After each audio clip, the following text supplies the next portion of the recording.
It was an intense time. We had to win football games, but all the rest was on my plate as well. I need a break, and you cannot do that in that business. You cannot say, give me a year, see you later. So it begs the question, do you think you could ever go back and manage Liverpool again? It's possible. So what would it take? Jürgen, you changed the club, you changed the city. You arrived at a time when clubs were in a period of dysfunction to bring that club back to its glory. And you did that over and over and over again. How? To win in a very decisive moment, you have to be the best team. And to be the best team, everybody has to buy into that team and walk through fire together. How do I get people to walk through fire? I better go back to the start.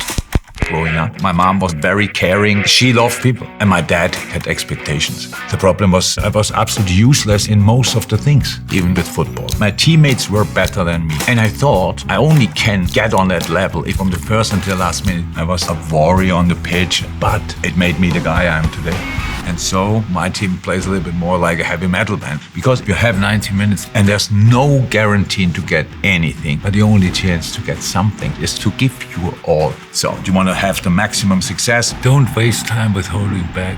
I want to know why Manchester United didn't pursue No, and you. they tried. But there are some reasons in that conversation which I didn't like. Arne Slot coming in after you and didn't change much. That's super smart, not changing much. And all of a sudden you win the league by some distance. But this year, Liverpool have spent, 450 odd million. You never had a transfer window like that. Nobody ever told me that it's possible that we can spend that.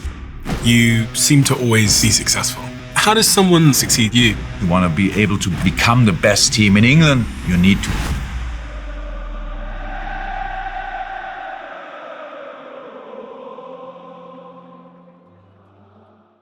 I see messages all the time in the comment section that some of you didn't realize you didn't subscribe. So if you could do me a favor and double check if you're a subscriber to this channel, that would be tremendously appreciated. It's the free thing that anybody that watches this show frequently can do to help us here, to keep everything going in this show in the trajectory it's on. So please do double check if you subscribed. And thank you so much, because in a strange way, you're part of our history and you're on this journey with us. And I appreciate you for that. So yeah, thank you. Jürgen, to understand you and the man and the anomaly that you went on to be in your career and still are, what do I need to understand about your very earliest context, where you came from? And how can you point out to me how that very early context created the person you are today and that everybody knows you to be? I think we all are who we are because of the environment we grew up. My dad was a salesman. And my mom came from a family, my grandma had a brewery and she worked there, blah, blah, blah, and all this kind of thing. So, but her only purpose was her kids. She loved me more than her own life, definitely. And my dad had expectations. He loved me as well, but he had expectations, but my mom didn't. So my mom was just happy that I was there, and my dad had always something where he was not really happy with. And all the things my dad wanted me to do, I loved doing. So he wanted me to be a sports guy, each sport, tennis, skiing, football. That was his life. So he wanted that his son is good at that. And I loved doing it. If I would have been, I don't know, sitting at home and drawing or whatever, he would every day take me out and say, go outside and play something. But then pretty quick, when I became better, it was never good enough. And so that was the process. So that's how I was brought up. That's him. That's definitely him. Yeah. Can I keep these pictures? Of course you can. That's good. That's good. Because I have them, but I'm not sure where. Yeah, exactly. Good looking guy, yeah? Was he a tough man? Yeah. It's not long ago. I never got hit by whatever. Never. He was just, he wanted to bring the best out of me. I think that was what he wanted. Tough in a way. Yeah, how people who are brought up in that time probably, but not tough, endless, that you thought you don't want to have to do anything with him. No, I loved him to bits, and he loved me. He was very proud, but never said it, and these kind of things. So he was a good guy, a really good guy. But with his son, he wanted him to be ambitious and was a bit afraid that I might be not ambitious enough. So competitive man, I hear. Yeah. Reading about stories of him racing you on ski slopes and in sprint races and never letting you win. That's true. Who knows if it was right? Probably it was right. I don't know. It was not nice in a way. When you tell the story, it's like, my God, come on, let the poor boy win or whatever. But he had no chance. It's just you stand on the touchline and you run to the halfway line. And when you look back over the course of your career, are there moments where you have flashback to lessons that he taught you or principles or values that he taught you that you think, gosh, I got that from my dad? The one skill I realized that my dad had without knowing that time, it was a skill he could speak publicly. You don't know that you have that, but I have it. Today I know it. I don't care if a camera is in my face or whatever. I say what I have to say in that moment without being too worried what might people think about it. If I'm convinced it's right, and I say it. Talking in public is not a problem. It's probably from him. My love for people, unintentionally, that's from my mom. So this mix of a very confident and a very caring, very confident dad and very caring mom is where I was brought up, in the middle of it. And you wanted to be a doctor before then? So you were aiming to be a doctor. That didn't work out? Yeah, that's true. Why doctor? It was always something I wanted to do. So in all this wonderful upbringing, it was pretty clear the money is an issue, not in a sense that we didn't have enough. We always had kind of enough, but I remember bad discussions about money, arguments, if you want, who spent that. I was the little one that just sat around and listened to it. But there was a moment in my life when I realized I have to earn a lot of money that I can sort it all. I wanted to earn money to not having this kind of discussions with my wife or with the kids or whatever. So it grew as a thought. When you are a young man and you think, what could you do with life? And for me, it was clear I cannot earn my money with football, because in my mind, I wasn't good enough. And then I got surprised by some people. They thought, oh, there's something that could be interesting. What did they see in you as a football player? What was it that they saw in you as a young man? Because I've got all these wonderful photos of you as a young player. And oh my God. So in my village, I was the best player. In my village. So I scored the goals, I was the fastest, all this physical talent. I was really fast. Later on, when I studied sports science, I could jump far, I could jump high, all these kind of things. So it was a physical talent. I was literally surprised by the approach from professional football clubs. I didn't think, oh, who's coming? So it was like, the question was, are you number 7 from the game before? So, yeah. Oh, come on, let's have a chat. Do you want to come to Frankfurt? That was the question. It was before that. It was 87. And you were 20 years old at the time when you went to Frankfurt? Yeah. Well, I mean, a lot happens in your 20th year of life. Yeah. A lot happens. That was a change. Wow. Yeah, I came to Frankfurt. It didn't take long that I met Mark's mom. Yeah, your son's mom, yeah. Yeah, exactly. And then she got pregnant, and December 88, I became a father. Were you scared? 20 years old, become a father? Massively. When I heard she's pregnant, I wanted to run away, go, oh God, it's not me. Yeah. So the moment when I got aware of the fact that I will be a dad, I was really scared. The night, 13th December 1988, when Mark was born, was the night when I became an adult, and the night who changed my life in the right direction. From that moment on, I was always more an adult than all the other people in my age group. So they were at the university, they were on parties, I couldn't go. They went on holiday, I couldn't. I played football, low wages, 3rd division Germany, had 2 other jobs, one in the morning, one at night, and playing semi-professional football. That taught me the discipline I didn't have to learn at home, because I had no jobs to do in the house. So I got it a bit later, but it made me the guy I am today. Because of that experience, when you became a manager yourself, did that become a bit of a personal reference point to understand the individuals that you were managing. Because if you were managing a 21-year-old dad versus a 21-year-old that didn't have kids, did you understand them to be different? One is, in your own words, one is potentially a man and an adult, and one doesn't know what that is yet. Yes, of course. I don't just want to say I like people, and I'm super curious. Everybody has a story to tell, so I want to hear it. I think I asked that question in part because I heard stories that Sir Alex Ferguson would prefer players who had a girlfriend or a wife and kids. Yeah. And I was wondering if there's any truth to that, if they have a different stability or... Oh, it's probably, yeah.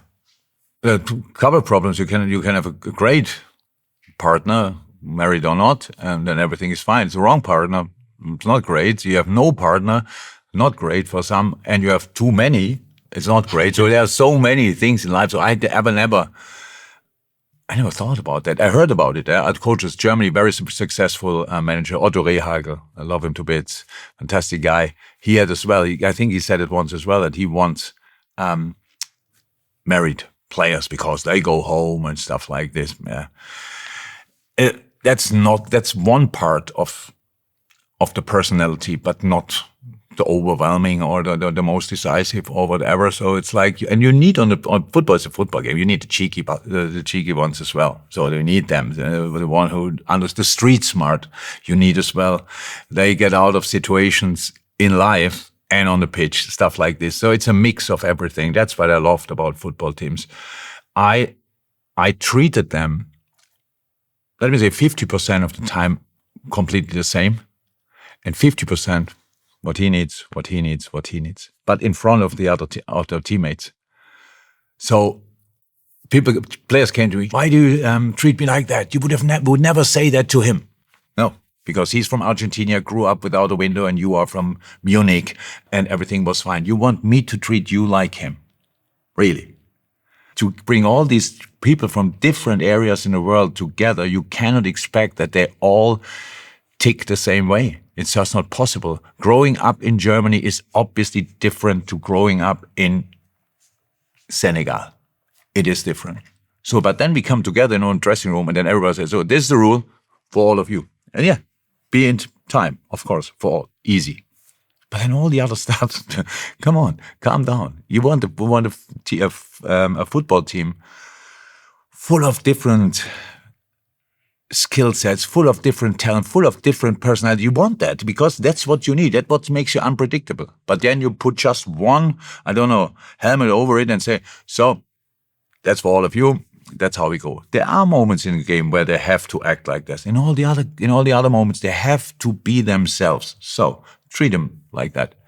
This is one of the most shocking, counterintuitive ideas that I heard from players with other managers, specifically because I've just interviewed so many of Sir Alex Ferguson's former players. One of the shocking things they all said was that he treated people differently. And to hear you say the same thing as well, it really is the opposite of what you hear in business. In business, you hear that you have to be a consistent leader, that you have to be consistent, treat people the same. But in the world of football, people like you tell me that's not true. I think in business, in life, it's the same. So to lead, that's number one thing, you lead yourself. So that's the first one. In the morning, you stand up, you have to kick your own butt and say, come on, it's not the greatest day, but anyhow, we go. And then the people you lead, you need to understand to do it properly.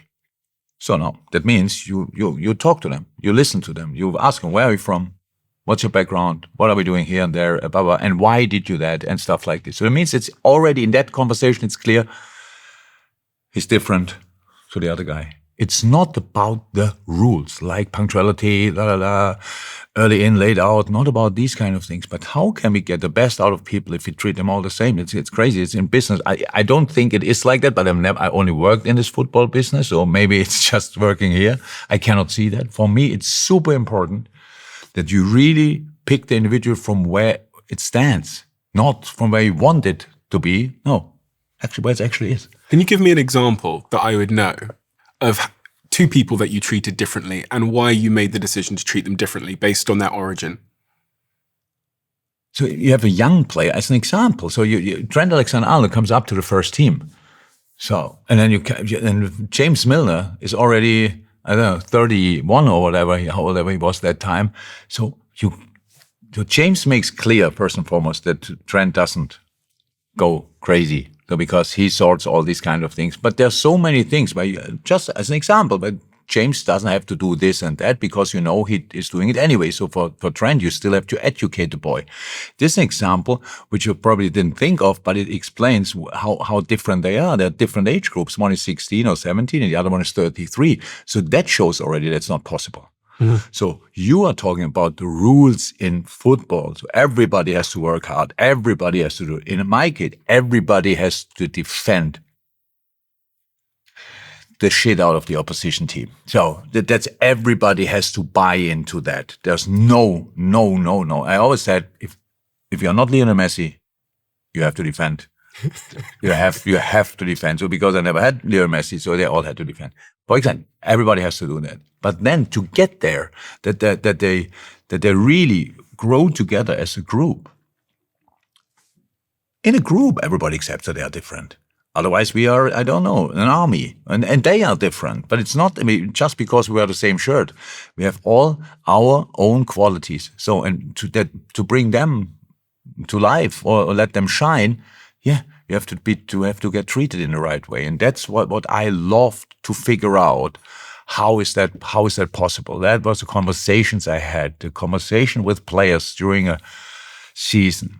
Of course, there were football talks, but we had already enough meetings. The most important conversations were the private conversations. So when the player is not training well, could that he just is not ready for training, had a drink last night, didn't sleep enough, or you ask. So that's all what you think. He looks like he didn't sleep enough, blah, blah, blah. So bring him in, ask him what's going on. And he will be surprised. Most of the time, they either slept enough or didn't sleep enough for the right reason because something happened and nobody could sleep. They had no drink, blah, blah, blah, but they lost focus right now because massive problems at home. Without asking, you will never find out. So here's one guy with a problem. Here's another guy, he's flying. Don't treat them the same. Mm. So one needs more support and the other one you need to bring down a little bit. So all these that's how you work with people.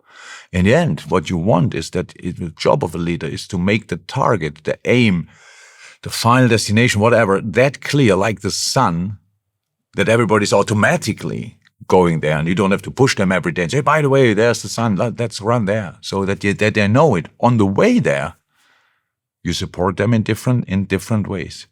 It's not so important what I want to say in a moment of anger or whatever. It happens. Emotion do that to us, especially around a football game. You shout something. Did I really say that? Did I? Oh, I did. But it's not so important in a conversation with people, which depend on you, you are responsible for. It's not so important what you say. It's much more important what they need to hear. It's not them telling them what they want to hear. No, what they need to hear to deal with their situation. So that's what leadership means. Not just telling them off for whatever, that doesn't work. Try to understand why. And that was, I love that part in my job. And I still do that if you want, right now, not with world-class players all the time or coaches, point directors, whatever. They're all young, younger than me at least. And that's how I understand my role and understood my role. Was there certain players in your team that you felt you could be tougher with and others that you felt you could never really be tough with because that would hurt their performance? I'm reflecting. Yeah, of course. Yeah? Of course. You have them. Sadio Mane and Mo Salah are two top examples. So in the end, there are not a lot of people who saw it coming. We knew they are great. We knew they are massive talents. They have fantastic potential, but they were not who they became later on. In that time, it's not that they came to Liverpool and said, boss, just want to tell you, I defend anyway, so we don't have to talk about that. Just explain me how we do it. And we obviously, to be successful as a football team, you have to organize a football team to get stability. To get stability, you need to find a way to defend properly and together. If you have that, based on that, they can start flying. Then let's talk about the football part. So, and now there are obviously no defenders. But we were famous for our pressing and counter-pressing. So I talked a lot to them, and the way we spoke about it was just 100% clear. You want to win more often than not. You want to have the maximum success. You want to be able to become the best team in England at one point. Yeah? Okay, then do that. Come on. So, agreement. And then from there, we went on. But then with years, and not because they changed or whatever, here a little bit less, there a little bit less, and I have to decide, do I go for them like I would go for a young boy playing in that position and say, come on, turn, run, fight, jump, and take them off in a moment? Or no, of course not. You don't do that in that moment. It's a story in the newspaper. We had this one argument, I think, with Mo at West Ham at the sideline when it didn't start, and I brought him on, and he was not happy. Our problems then are always in public. Mm-hmm. It was not a real big thing, but in the moment we didn't agree, definitely. So, how do you deal with that the next day? I think I can say we have a very good relationship today. Even though on that day it didn't look like. And that's all the things. So you learn, you try to do it the right way, you try to show the players respect, but at one point it's never enough. And you have to accept that as well. Because the players, they grow, they get bigger and bigger and bigger. And at one point you hear years later, he never spoke to me. So whatever another player from wherever says about a former coach, about me, about Jose Mourinho, he never spoke to me. I don't know, we spoke a lot. We just can't remember, and we didn't speak what you wanted, or I didn't tell you what you wanted to hear, so you can never make it 100% right, but you can only do as good as it's possible for you, and that's what I tried all the time, to create a relationship where even when we had arguments, we always found a way out as me player, and it never got carried into the team, that I lost respect, they lost respect for me because I acted that way. So we always stayed together. We always find a way that they understood, okay, it's really important that we get through this, that they sort it, the boss sorts it with him or the boss sorts it with us, that we can go from here again. From a very young age, one of the things I found really surprising is as I was going through all of these football teams you played in as a young man, it appeared that you were always the captain, repeatedly assigned to be the captain. And I wondered why. What was it that you were doing from a very young age that meant all of your coaches back then asked you to be captain of the team? I have no clue. The coach I learned the most of, Wolfgang Frank, when he came back to Mainz, he was at Mainz, very successful spell, left, and then we were in trouble again. He came back, and I was the captain. And we had a very experienced player from a first division team coming to Mainz in the second division. Lars Schmidt was his name. So, and Wolfgang said, Jürgen, can we talk? Yeah, of course. Jürgen, I want to make Lars the captain. Oh, yeah, good. So then you are not captain anymore. Yeah, I know. So it was exactly like that. It meant nothing to me. So my role was not, I was a leader in the team, not on purpose. I was on the pitch an aggressive leader, which I didn't like. So heart rate above 140, I lost it very often in a very, very not good way. So really aggressive talk, shouting at everybody and in all that. Really, it was, very often I had to apologize to my teammates. Where did that come from? Because I don't know. There's a real dichotomy with you because you're such a sweet, kind guy. You have your mother in you in terms of the empathy and the love of people. But then there's this other explosive part. I didn't like it at all. And I was afraid when I stopped playing that I'd take it over. So I was emotional. I had moments where I lost it with referees and stuff like that. But generally, I'm a very calm person. So people think, because I think I'm a motivator or whatever, I do get up in the morning and come in the dressing room and say, come on boys, today we go again. And not at all. I mean, it happens from time to time, but not that often. No, I have no explanation for it. If I would have had an explanation, it was a little bit, I knew I'm not good enough, actually. My teammates were better than me. And I thought I only can get on that level if I squeeze everything out from an aggressive point of view, stuff like this. So that was a bit my explanation, because they are so much better. But if I calm down and want to play cool football, yeah, I'm out. You eventually become the manager of Mainz. Yeah. You're my age when you get that job, and the former manager's been sacked. The club have never gotten to the Bundesliga, the first division in Germany. You don't have experience managing a club of this size or scale previously.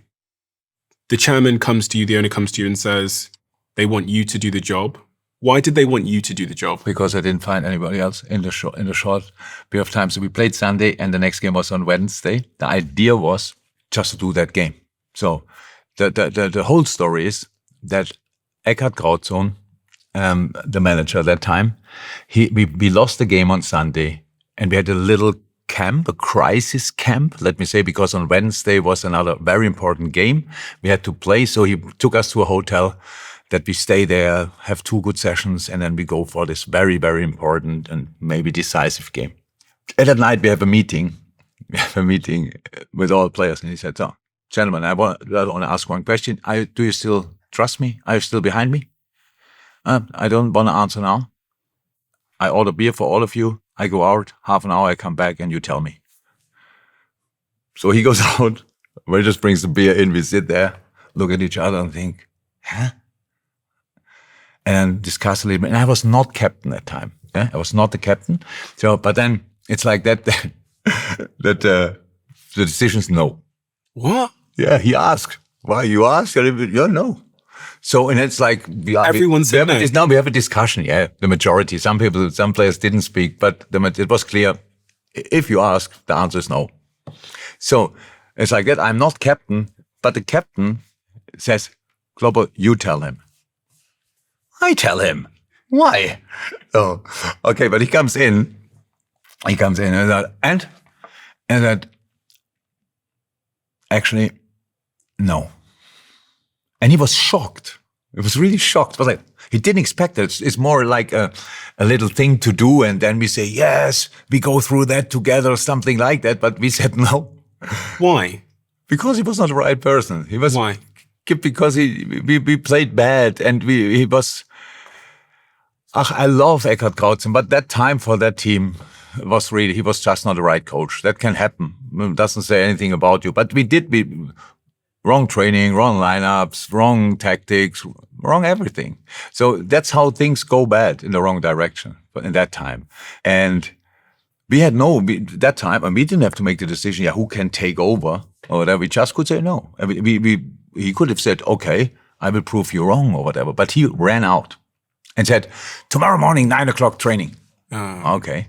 And then he wanted to do a press conference where he wanted to tell the public that he kicks out all the experienced players and starts now the rest of the season and plays only the young kids.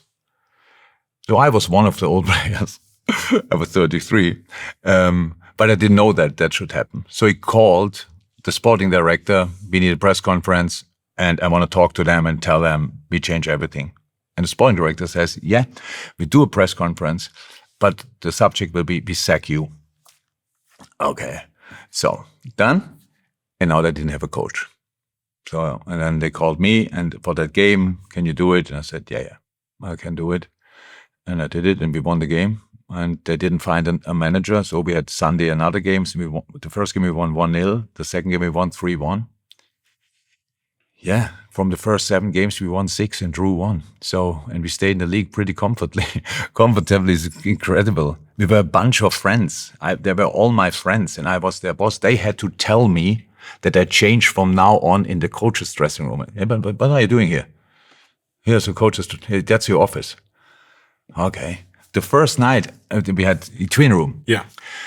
So, and I got one more game to sleep there with my friend Jürgen Klopp there in the same room. And then next day they all told me, yeah, you get your own room. Oh, okay. So, but all the rest, we were a real bunch of friends, and they respected me from the first second. What was your approach going into that? You go from being a player to a manager of these boys. Like what's in your mind? Are you thinking, I'm just going to let them do whatever they want to do?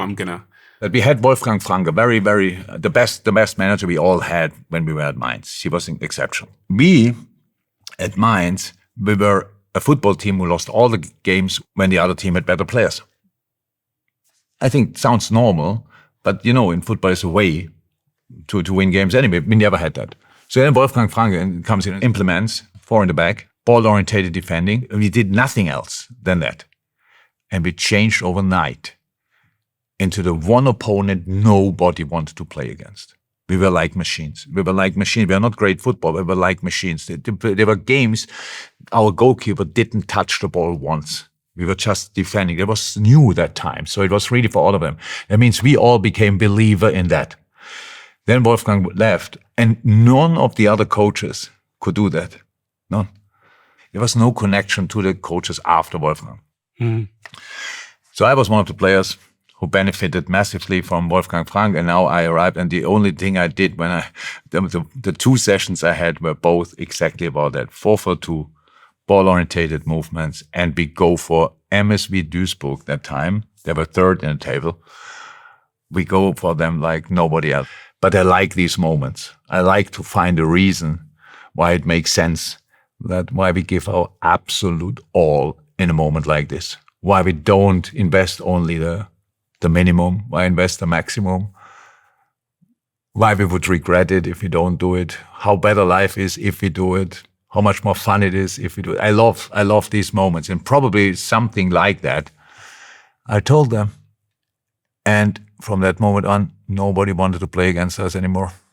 So we were wow, animals. It was great. It was a fantastic time. Same team, pretty much. Changed overnight. So you fixed the defensive situation, the formation, and you also told the players in that dressing room a story of why we had to give everything. Mm.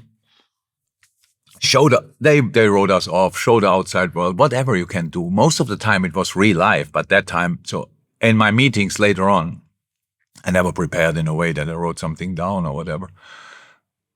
Our life was preparation. What happened during the week with us in the world, that was preparation for a meeting. I never thought long about it, just remembered it when I needed it. We spoke, I told the boys. But that time, they needed one person to believe in them. And I did. It was not that I had to convince myself, I have to tell them now. Before that season, I told in an interview, this is the best squad Mainz 05 ever had. It would be really difficult for me to play. But good for us that the team is so good. And then we were in a hopeless situation before I took over. So when I became the manager, I was the one who thought this team is incredible. Nobody knows it yet, but we will make sure in a few weeks they will have a sense at least. How important did that prove to be, this idea of making sure that the players you have throughout your career had belief in themselves? That's all. It's all about that. It's not football, it's life. When you started your podcast, people probably told you, well, that might be something for you, but you were not sure. And then with each little thing here and there, how many people listened to your first podcast? Don't you remember? No. I think I read it somewhere. 40? Something around that. It was under 100, yeah. So it's a start. Yeah. So it's a start. And all the rest is if you want history. And that's always in life like that. That it's just give it a chance. Of course it makes sense you believe in yourself. But not everybody can do that. So if you meet somebody who helps you with that, who has a perspective, who can see something in you, then tell them why you should keep it for yourself. Oh my God, I think he's a talent, she's a talent, whatever. Well, she's good at that, he's good at that. Yeah, but we don't tell each other. So where's the problem? Did someone do that for you? It told you that you should believe in yourself. They saw something in you. Once I said I never struggled with confidence, but I don't know why. That's the truth. But it's true. I never struggled with confidence. There's no reason for it. My 2 best friends in school were genius. And we sat together doing exactly this, reading the same books, invested the same amount of time. They had the best A-levels in school. And I was far off that. So a normal reaction would be, I'm a bit dumb, obviously. But I never thought that. And I don't really know why that happened. So I took it how it was. I thought, oh, respect. You can remember all these things. Crazy. I can't. But you had lots of players that struggled with confidence. Yeah. I tried to create a situation to make sure that the player, if they are not confident yet, they are confident. But, there are moments when they lose it. Confidence is like, described it once as a little flower, and constantly somebody steps on it. It's like that. And then it's growing again, and now we are confident again, stuff like this. In football, it's really difficult because it's like you cannot play without making mistakes. So if a mistake costs you confidence, that's a real challenge.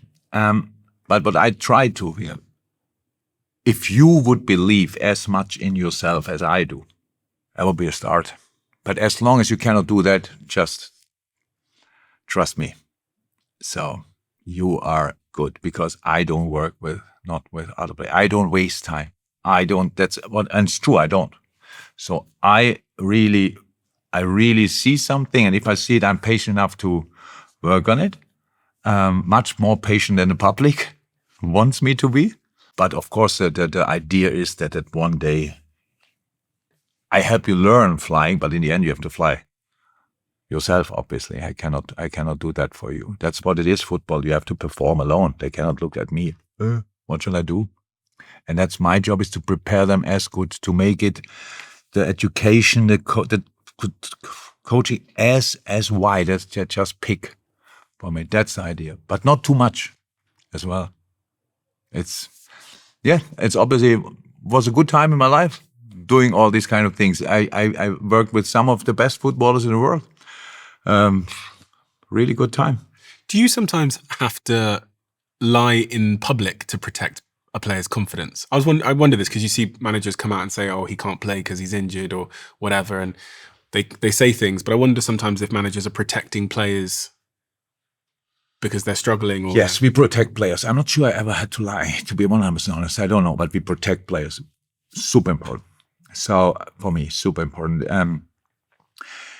He lacks confidence. That's in football obvious. You see that. You run one-on-one on a goalie and you don't make it. You can see it. It's because you don't have confidence. That's how it is. There's not a lot of other reasons. It can be wind, weather, ball, opponent. It's there, but you do it once, you do it twice, 3 times. Yes, that's not good for the confidence of nobody.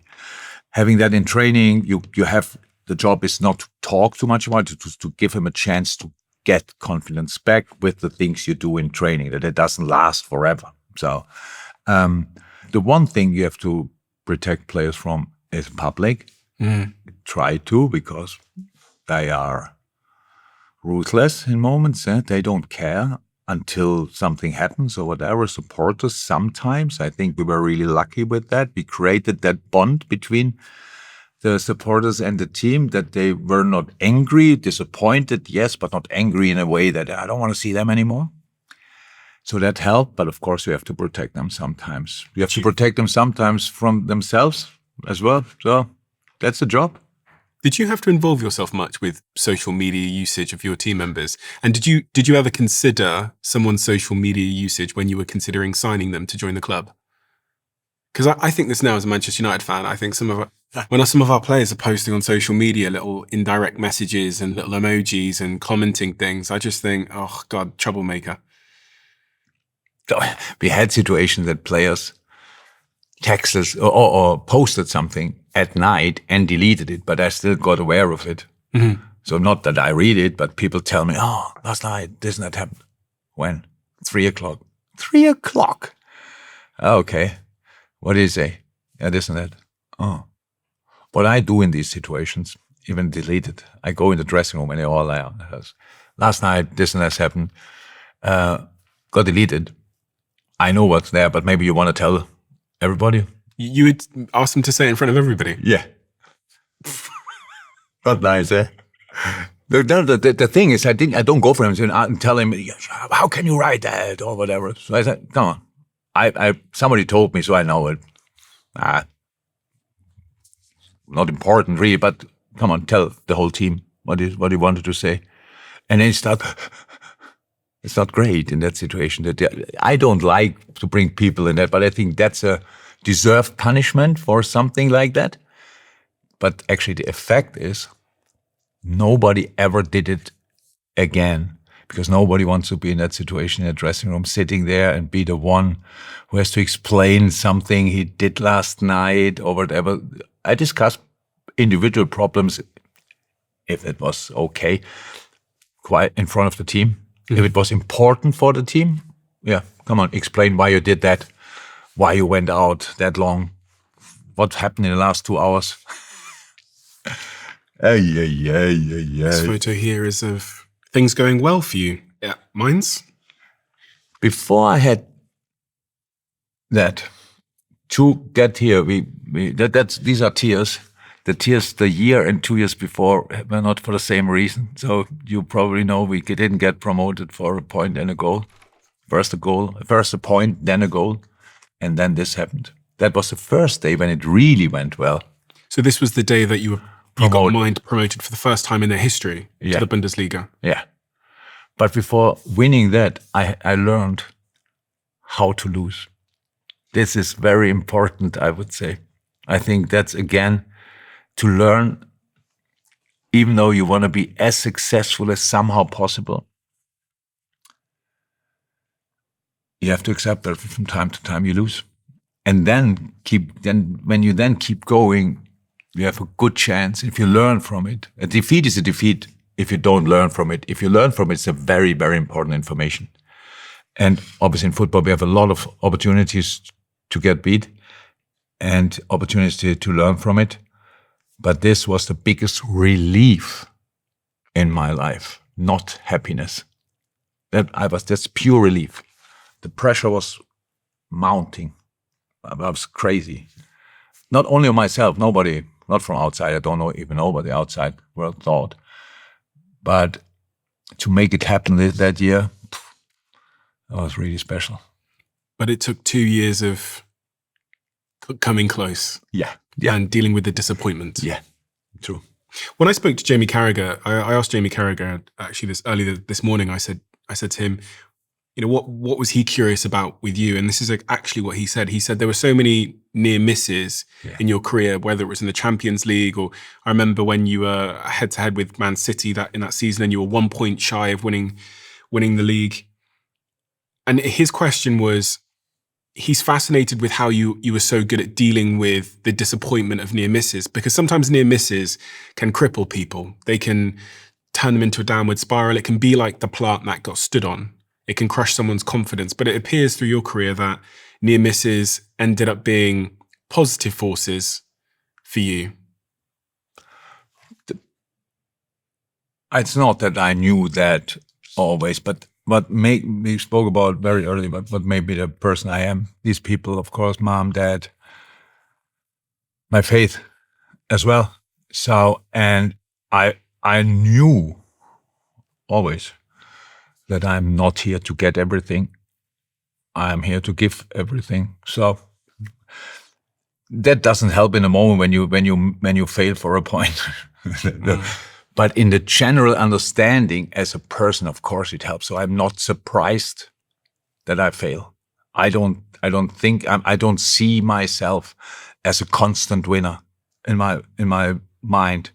I see myself as a constant trier. So I don't know constant winners, but there might be some out there. But I just can't imagine a world where it would be like that. All the people running around there, all the happy people, they win all the time. Nobody wins all the time. Nobody does. So it's all about dealing with the things you want and not get, and then you want it more or not anymore or whatever. So the moments were not great, but I learned it here. Doing it that day changed the destiny of the club of Mainz 05. That's how it is. My destiny, the players' destiny, changed everything. So we wanted it that hard. But we learned before, we have to try harder. And that's what I always took. If you don't get the result you want, try again and try harder. It was Christian that gave you that job, wasn't it? Yeah, Mr. Heidel. Christian Heidel. I spoke to Christian Heidel. He made a... His English is very funny, isn't it? Yeah, I've had to... I'm going to translate it for the viewers, but I'm going to actually play what he said to you in German. Oh, of course. So you can hear it. Here we go. Global. Yes, dear Global, we've known each other for exactly 35 years now. First, we were both players. Then you subsequently became my esteemed coach. It all started in Mainz. You changed an entire club. You changed an entire city. Back then, we were promoted to the Bundesliga together, and today Mainz has been in the Bundesliga for over 25 years. Back then, that was actually unimaginable. You go to Dortmund, change your club, change an entire city, and win every title there is to win. You move to Liverpool, and the same thing happens for the third time. You change your club, you change your city. I don't think any coach before you has ever achieved that. And I'm always asked, what makes Jürgen Klopp special? To this day, he has simply remained a genuine person, always authentic, which is incredibly important. Apart from the fact that you are, of course, an outstanding expert. I hope we'll see each other again soon on our little shared island in Mallorca. And have a great day and lots of fun with your podcast. Wow. You know, Liverpool. Yeah. Global. I told you.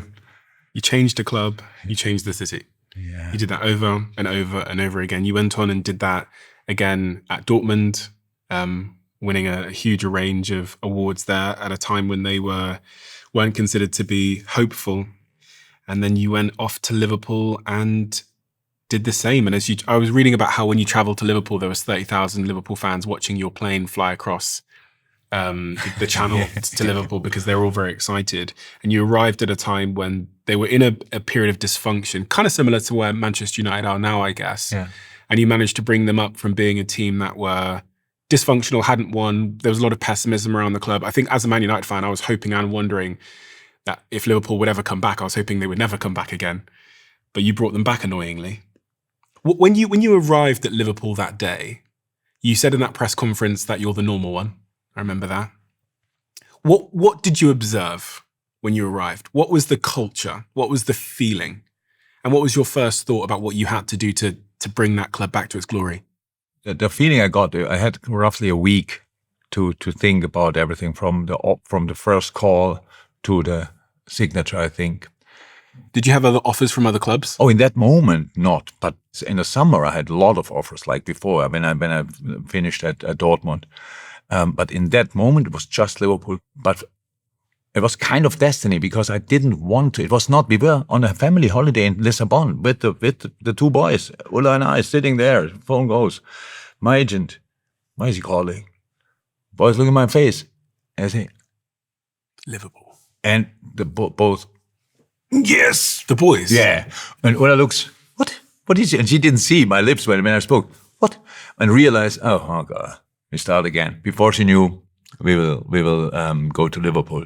Why did your boys react like But that? come on. If you're not a Man United fan, you know what Liverpool means for two people. And they loved it. And we fell instantly in love with that club. So Did Manchester United ever call? yeah, I spoke to them. So in the year when Sir Alex retired, they spoke to me. Yeah. Of course, they were interested at one point. So I would have been interested. So I was I had a sensational team at Dortmund. My God. So they probably thought, what is he doing there? Later on, I heard that my players, Hendo, Adam Lallana, James Milner, so that they flew to Real Madrid when we played the semi-final in the Champions League to watch us and wanted to see what is Dortmund doing. My God, what a football that is. I mean, you cannot get bigger compliments. It's really good. I want to know why Manchester United didn't pursue you. No. They tried. It was wrong time, wrong moment. For me, I had a contract at Dortmund. I wouldn't have left. Not really for nobody in that time. They just needed a manager, but the manager they wanted in that case now, it was one of a few options, I think. So it was you that turned down Manchester United, not Manchester United turning you down. Yeah, that way. So we need someone else on negotiations. No. He's not there anymore. The guy who negotiated that. So there are now other people in charge. It's long ago. So Why wouldn't a guy like Manchester United's often known as the biggest club in the world? Why wouldn't you take that job? Why didn't you take that job? Manchester United, the great Manchester So it's United. just typical. We are now not in private space. So there are some reasons what the people in that conversation told me, which I didn't like. Oh, really? So United was that big. We get all the players we want. We are like, we can this, we get him, we get him, we get him, we get him. And I was sitting there. So it was not my project. It didn't feel like it was the wrong time, but on top of that, it was not my project. What would you? I didn't want to bring back, I don't know, Pogba.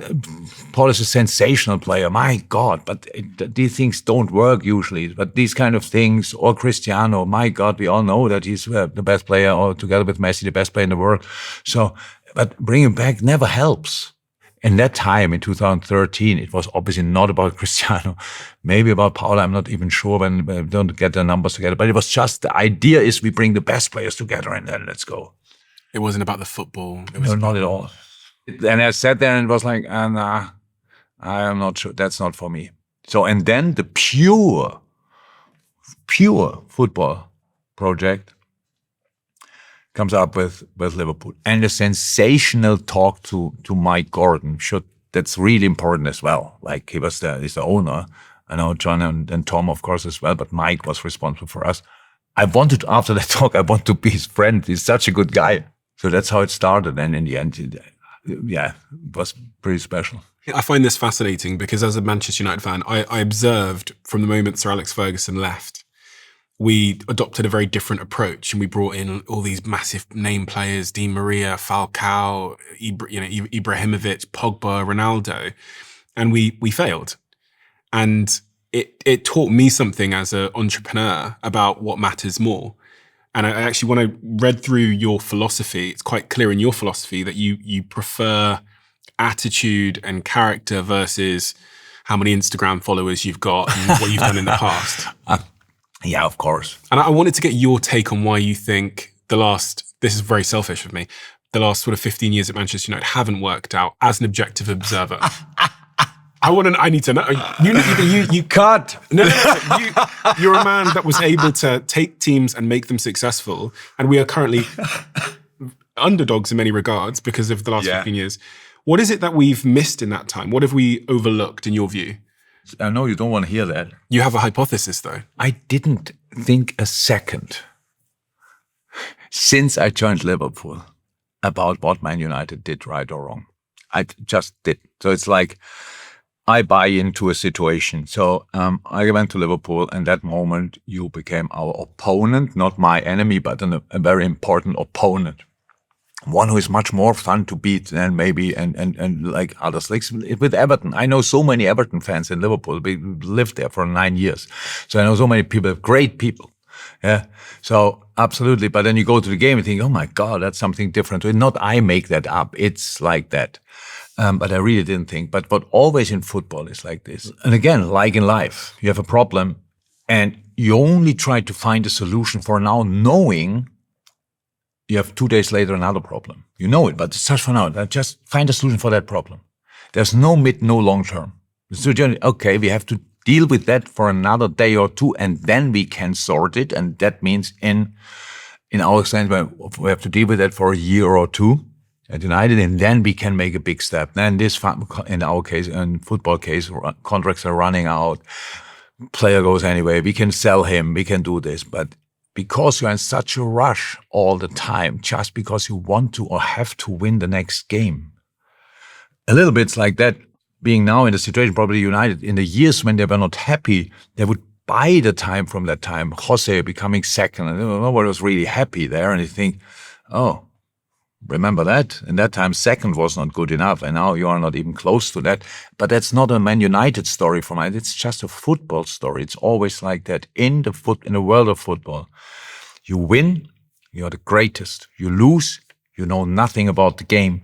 You draw, you're boring. So there's not that, and you're constant, and it's only about your own idea what you really want to do and where you want to go. And everything in life is about development. Today, you were not the same 10 years ago. I was not the same 10 years ago. So it means the time between then and now counts. So if it counts, for me, the next 10 years do the same. So it's important what I do. It's important what I see in a year, 2, 3. So I have to plan my own life, mid and long term, as much as I can do that, and especially the destiny and the future of a football club. A player can score a goal, can score 5 goals, will never sort the problems if you have real problems. And I don't know the United problems, but that Liverpool was the same. It's not about that. On the day when we sold Phil Coutinho, that was not the day when I thought, oh, good that we have the money. I lost a player I wanted to work with for the next 10 years, if you want. It was not that I thought, and we can invest it. Yeah, we invested it smartly. That's true. But it's not that we found a player for the position and sorted that. We had to sort differently. But we found 2 really solid and becoming world-class players with Alisson and Van Dijk. That was for the future, to go from there. And now that's the difference, I think. I've had so many founders speak to me and say, why didn't this particular ad that I ran on this platform work for me? Maybe the copy wasn't good, the creative wasn't strong, but usually the problem is they're not having the right conversation because that ad never reached the right person. And if you're in B2B marketing, that is much of the game. And this is where LinkedIn ads solves that problem for you. Their targeting is ridiculously specific. You can target by job title, seniority, company size, industry, and even someone's skill set. And their network includes over 1 billion professionals. About 130 million of them are decision makers. So when you use LinkedIn ads, you're putting your brand in front of the right people. And LinkedIn ads also drive the highest B2B return on ad spend across all ad networks in my experience. If you want to give them a try, head over to linkedin.com/diary. And when you spend $250 on your first LinkedIn ads campaign, you'll get an extra $250 credit from me for the next one. That's linkedin.com/diary. Terms and conditions apply. Do any of you remember a conversation I had on this podcast with anthropologist Daniel Lieberman? It was one of our most viewed conversations of all time, and the most replayed moment in that conversation was when I talked about this product. These are what I call barefoot shoes by Vivo Barefoot, which have significantly reduced support, which gives my feet the opportunity that they desperately want and need to strengthen. We're living in a comfort crisis, and that at all times in our lives, we're making this trade of whether to have more comfort now and therefore more discomfort in the future, or a little bit less comfort now, but to be stronger and healthier in the future. And research from Liverpool University has backed this up. They've shown that wearing Vivo Barefoot shoes for 6 months can increase foot strength by up to 60%. So if you want to start strengthening your feet and your body, visit vivobarefoot.com/Stephen, and you'll get 20% off when you use code StephenB20 at checkout. That also comes with a 100-day money-back guarantee. What I love about football is the analogies to the world I'm in, which is the world of business, where you can watch a team like we're seeing, I think, Crystal Palace at the moment, who objectively don't have maybe the best players in the world. They don't have the most money. Bournemouth as well, yeah. But they're doing something which is creating this magic. And it's this wonderful narrative of you don't need to have the most talent or resources to have the best outcome. So what is that gap between and that's there must be something. Now, look, it's a situation, a moment, and the situation for Crystal Palace and Bournemouth is massively different to the situation for United. If Bournemouth wins a game 1-0 and doesn't perform particularly well, you take it and you go on. I'm not sure you would find an article in the newspaper about it. Just win it and go. But United is United. United, each step is under focus, and they're like, oh, he didn't. They won, but he didn't play great. So they win a game, and then somebody doesn't perform well. So pick him out and go for him full throttle. You think, wow. Well, so the coach has to pick him up again. No, it's all right. Stuff like this, and the next one, and then they're different, completely different situations. The only problem you have now, in the time you try to sort your problems, all the other clubs improve their situations. Mm-hmm. So Liverpool has an incredible squad. Yes, are they 100% happy right now with the 3 defeats? No, probably not. But incredible squad. Arsenal, incredible squad. City is City. I mean, and they want to strike back. So there's already 3 clubs. Chelsea, they in that time when everybody thought, do they have an overview about their transfer market? Do they know who they own and who they loan and stuff like this? Obviously, somehow it pays off. So they have already 5 clubs they are above you. Are you happy with position 6? No. Yeah. So, and here's the problem. Should you be happy theoretically with position 6? Maybe this year, and build on that. So find a reason. Find a reason to enjoy the situation again. Find a reason to enjoy a 1-0 victory, 2-0 victory at home, against whoever. Southampton, try to enjoy that. Really, be happy, go home, and not listening to others who tell you then, for Southampton. That's what we had years ago when we decided after a draw against West Brom to say thank you to the supporters. We stand in front of the Kop and hold each other hand and said thank you. And then the press conference, and Tony Pulis said, what a world we are living in when Liverpool, with the money they spent, celebrate a point against West Brom. Thank you. But it's your choice how you grow together again.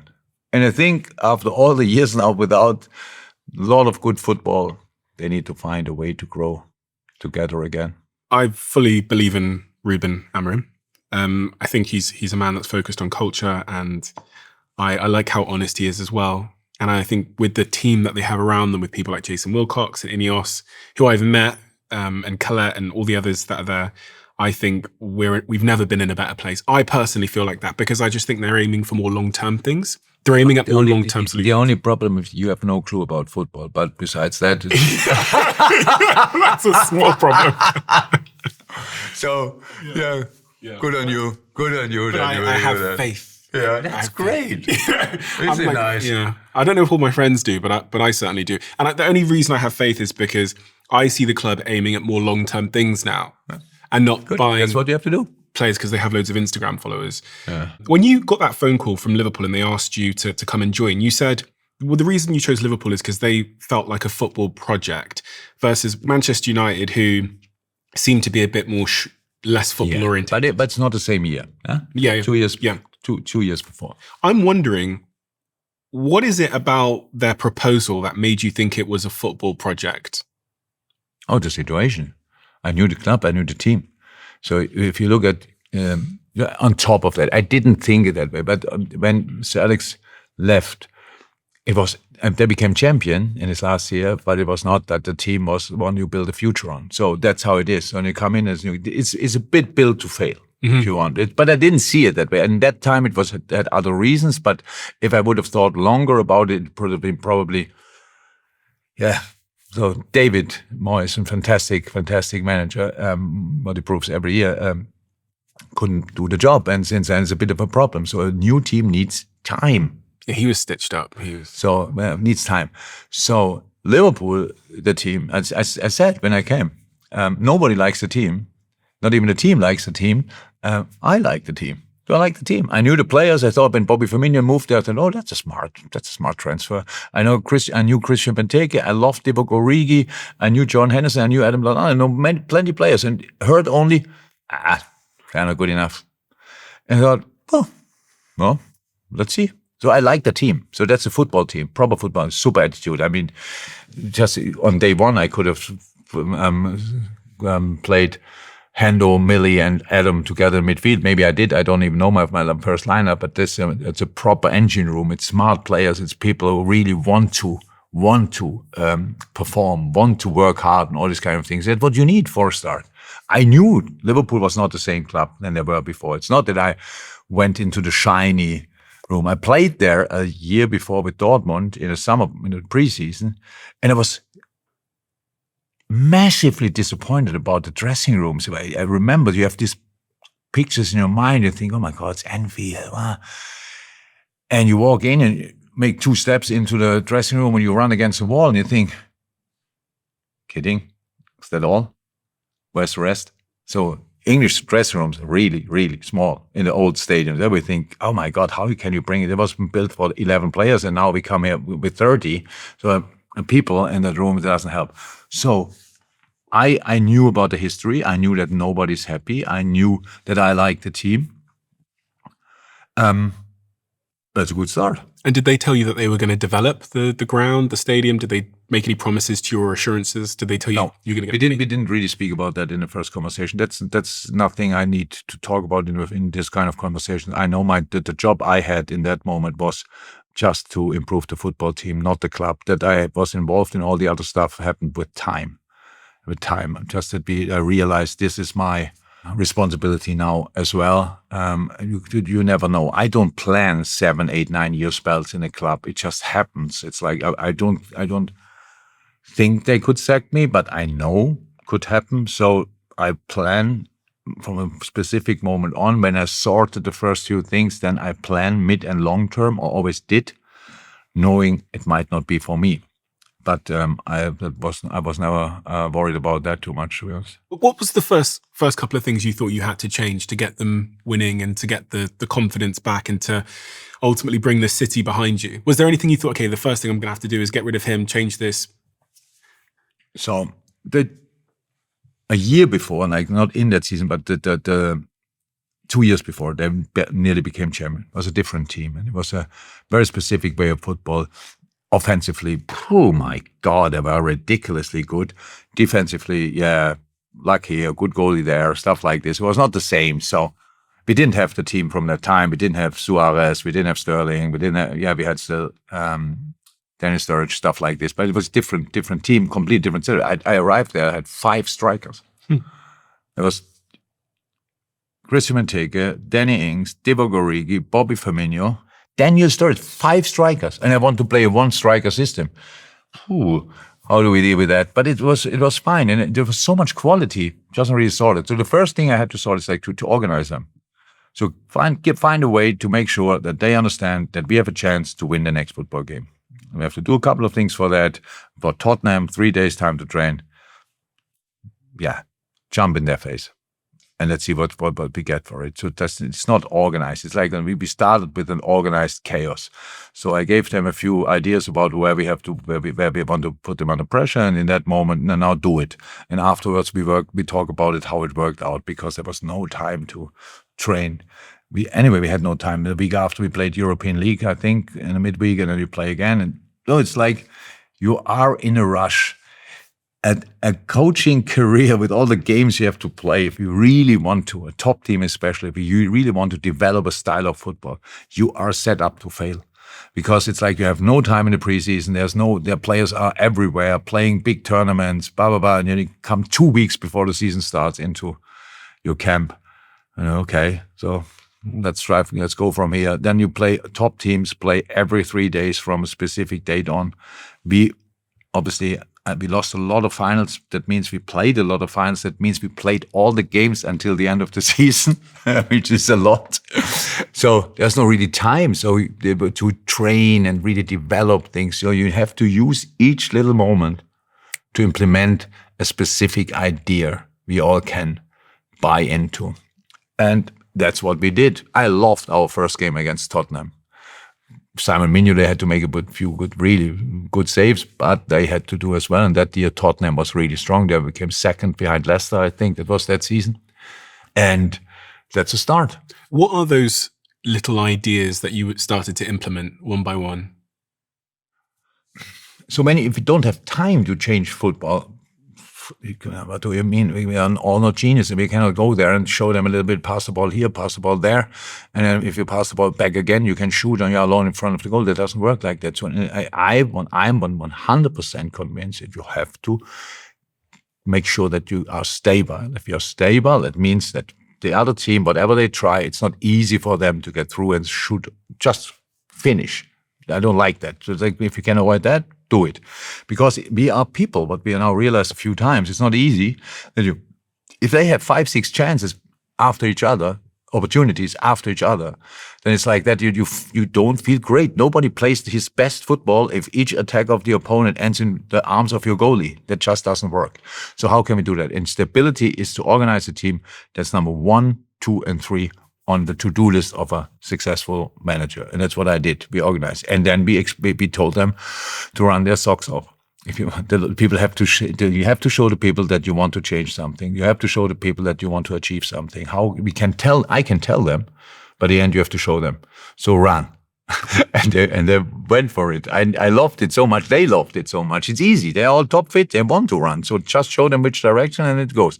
And then we developed step by step our own way of football. Brought players in step by step. But we got stable pretty quickly. Not as much as we wanted. I think we became 6th, 7th, 8th. I don't even know first season. 2 finals, great.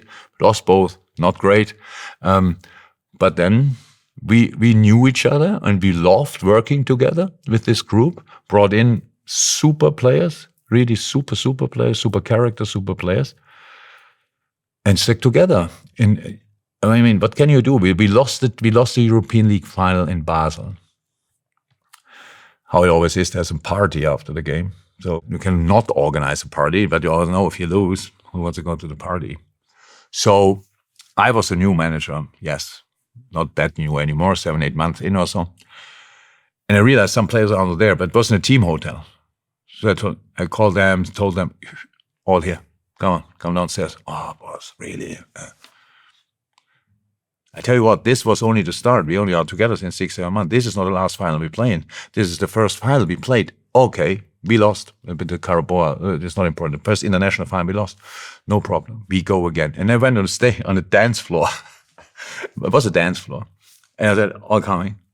When we sang, we are Liverpool. I mean, I had a few parties after finals we lost. And I always thought, I don't waste time at all on not being happy about what we achieved over the whole year, because qualifying for a final is a real achievement. Losing it is not great, but until then everything was fine, and I never accepted that we ignore the rest. So we have a party, and then we went on to achieve new things, and we need a bit of time, obviously, but it was okay. And this goes back to the point earlier about controlling the mindset and the psychology after you lose to make sure that you don't get depressed. And if you don't learn from a defeat, it's a real defeat. If you learn from it, it's a very, very important information. And that's how I always understood it. So I had enough opportunities to learn, really. How I said, I lost more Champions League finals than most people play. It's not a great thing to say. It's the truth anyway. You're known for what they call heavy metal football. Yeah, but I know. Do you like that phrase? And do you know why I said a lot of things, but it's like that I said that. It was not in my mind that I thought, oh, you want to play heavy metal football. They asked me about Arsene Wenger on the comparison, and they did think we are similar in a way. And I thought, what? Arsene? And I know. So come on, don't be disrespectful to Arsene. I'm a young man from somewhere. But if you want to compare us, then I'm not sure that's possible, because Arsene's football is rather like an orchestra, and my team plays a little bit more like a heavy metal band. But that was the first day when I thought about my team, I got a heavy metal band. But it's true. Yes, somehow. It is true. Yeah. And I know that more than anyone as a Manchester United fan watching. I'd hate playing your football teams because they ran so much. They were so passionate. They never let up. They could always win in the last minute. And the intensity was, you were just anxious as a football fan watching the games because it was so full on. And it was it's almost overwhelming emotionally. And I remember through your era, sometimes you'd win games by 7. You'd score 7 goals, 5 goals. Every week when I pull up my phone to check the scores that week, oh, Liverpool have scored 5 again. Oh, they've scored 7 again. They've scored 6 again. Sometimes you would concede 3, but it was crazy how high intensity the way you played football was. Don't waste time with holding back. I don't understand it. We have nothing to do the 90 minutes, 95 minutes, whatever. I don't. I had to learn to manage games. Inside me until the last day, it was like, come on, try. But then I grew up and I got more mature and stuff like this. It was like, okay, come on, hold the ball, control the ball. All the things you at one point you do, you learn at any time on your journey. And that's how it is. And I loved the game so much and could play it not that good, that I was so happy that I could work with these outstanding players. I couldn't stop. I loved it. I enjoyed it so much, seeing them doing what they're doing. I was number one supporter of my team. teams wherever I was. I loved what they did. So and that's what I carried through the week. I didn't tell them. I told them I want to be your friend, but I cannot be your best friend because I'm the one who tells you off very often, and they'll tell you this is not right, this is not right. But the general feeling was I loved them. In my mind, my ex-players, I love them all, and some of them don't love back. Let me say like that, probably for some reasons or whatever. But that doesn't mean anything to me. I love my clubs. Do you think it's important how you win? Because, you know, this heavy metal, high intensity football you win was great for the fans. They love watching 3, 4, 5, 6, 7. They love watching that stuff. Do you think that matters, or do you think it's just about getting the 3 points?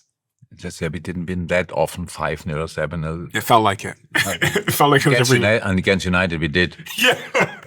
No, you can cut it out. No, of course it's important. So if you have your bag packed, go into the stadium as a player, if you have your boots and if you have wear a shirt, don't waste time with anything than giving your all. There's no guarantee to get anything, but the only chance to get something. So give your all from the first until the last minute. You have to understand this game is only that fun for us because all the people are watching it. That's why we earn the money. I mean it. I know that's what people want to hear, but we earn the money because everybody's interested in it.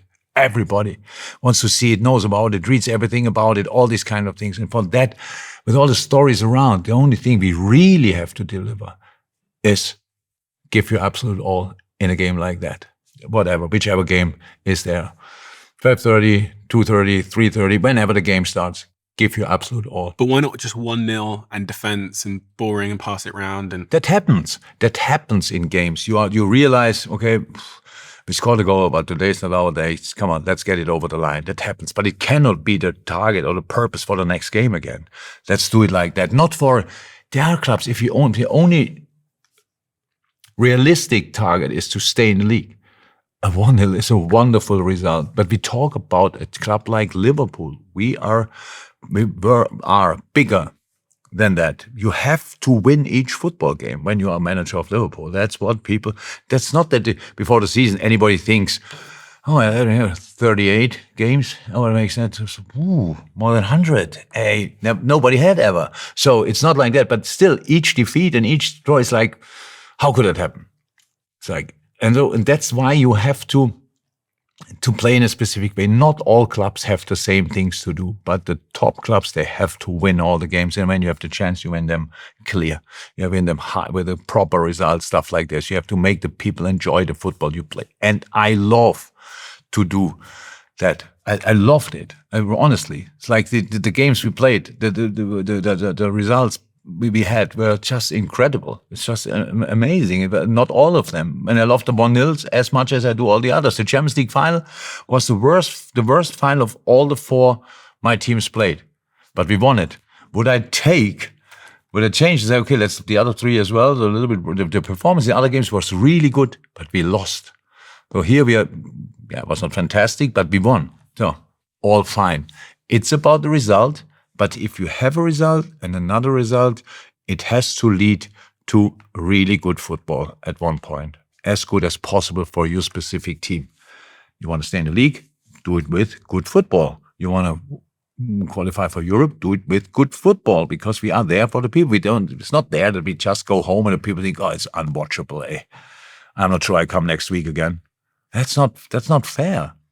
Try to play. The game is a really cool game. So let's make sure that everybody sees it. And what is the Liverpool way? What is inherent in when you come to Liverpool, you are the manager or you are a player, what is the thing that you have to do that's specific to Liverpool in order to be successful? You have to understand the community. I mean, the community, there's a city community and it's a bigger community around the world. There are so many people. And this club went through a lot, not as the only club in the world, but come on. For that moment, we just think about ourselves, went through a lot. The reaction to these situations was always exceptional, to be 100% honest. And that's what you have to understand, what you have to learn, that this club means more to the people than just football. So and that's what you have to understand. And that's why what we do is more important than it maybe is somewhere else. That's the responsibility we always took and understood 100%. The players understood. To play for Liverpool is not just a club where you play during your career. It's the club, and it's something you will definitely remember for life. So that we try to make sure that the boys understood. If we give our absolute everything now, we meet in 10, 15 years, look back, and we think it was the best we could have done. It's the absolute best we could have done. And I think that's how my view on life is as well. All the other stuff is just sorting the problem in front of you. Mm-hmm. There's something we have to sort, but when you sort, you think about what's the effect for the rest. And that's what some people, some clubs maybe don't want to see, because the pressure is too big just to make sure, okay, tomorrow at least they will not write, we have no clue. Tomorrow at least they will say they found a solution. And then we can think about the next day or whatever. How does someone, I don't know how someone succeeds you, because you have such a big aura. Are you aware that you have a big aura? Don't know if anybody has the awareness of that. I heard about it, but they don't know what it means, 100%, to be honest. But I see it with other people. An energy when you arrive, it's the passion, it's the ability to talk, it's the ability to inspire people. It is, it has an impact on the rival team you're playing, because they go, oh, Klopp's here, and big personality, big charisma. So Arne Slot coming in after you, he doesn't appear to be have the same size of an aura. And I don't know, I just think big shoes to fill in terms of your aura. I have to go to the toilet. I bet you do. Okay. Oh, really? Okay. Yeah. Okay. I'll tell you about that. Yeah. Okay. That's good. Big shoes. Big shoes. I would not want to fill such shoes. A couple of things. First and foremost, I thought I have to say what I had to say when I announced my exit, if you want, my retirement, whatever you call it. At the time, and people judge that, wrong moment, blah, blah, blah, whatever. I cannot change that. The feeling was I have to say that. Then you have to finish the season as good as somehow possible. In either, well, you win something, we couldn't do that for whatever reason. And then you have to make sure, because that's still something you have to do, you have to try to make it as easy as somehow possible for the guy who's coming after you. That's what I tried as well. Because I wanted them all to do incredibly well. And I always thought, if somebody is not doing it that way, it's the first hint you can get that maybe he wants the next guy not to do it well. Everybody's shouting, oh my God, he did that, he did that, he did that. And I don't need that. I want Liverpool to do well. I want Liverpool to win. What they did. So what I liked a lot about Arne, that Arne didn't hesitate. What you said, no, I don't want to go in these shoes. Arne didn't have that problem. He thought, okay, that's a great club, that's a great team, and he's right. It's a fantastic club, and it's a fantastic team, and he stepped into that. We had a lot of contact after that. He was he's a super good guy. And I was, oh my God, what a team! Wow, thanks a lot. Blah blah blah. All these kind of things. And I knew, yeah, and he made the best. He got the best out of this team, and they became champion in an incredible manner, to be honest. So, and I'm really, really happy about that. So that's all. That's all. It all about, it shows again, it's all about how you see it. You can see you step into my footsteps, how you called it, or you take over a fantastic football team. It was a brilliant, I mean, my best friend's a Liverpool fan, and he said, before you left, actually, he said, this is the best squad Liverpool have ever had. Yeah. Arne has inherited that squad, which is considered to be the best squad by many people that Liverpool have ever had. And in that first year, didn't really change much. There wasn't any big signings come in. I actually heard from one of the players in Liverpool them say to a really good friend of mine that the best thing Arne had done was actually in that first year, don't change much. Don't come in and try and radically change things. But that's what Arne Slot would say himself. Probably, I think he said it. That's super smart. So it's not about what Arne wants to show the world what he can do. It's about how to get the best out of this team. And that's exactly what he did. Not changing much means he changed a little bit. We became third the year before. So there's not a lot you have to change, but a few decisive things you have to change. And all of a sudden you win the league by some distance. So that's what it is. Not that he has to put his new own stamp. This team was good in a lot of ways, but we didn't win the year before. So, and that's what his job was. And he did that in an incredible, impressive manner. So, and that's all you want. And you need people who have the confidence to do these kind of things, because it doesn't make sense if you have a manager who is not 100% sure about the things he wants to do, and I want us to play like this, or if that's not possible, I want to play like this, or I want to, but we maybe completely different. That doesn't work. Being a football manager is already a challenge with all the different things you have to do. Being a football manager in such a competitive league like the Premier League is a real challenge. Being a football manager in the world we are living in with media, social media, and all these kind of things, it's an incredible challenge. Believe me. You have no clue what's coming up the next day. You think, oh my God, where's that coming from? Who was that? Oh, my player. You read a story, whatever, and all of a sudden you think, oh, from a problem, it turns into your problem in a wing. So sort that, and all the rest as well. So you need this kind of, I love that about Arne, that he came in and took over. And he knew he got a good team. Yes, it was. And he did a perfect job.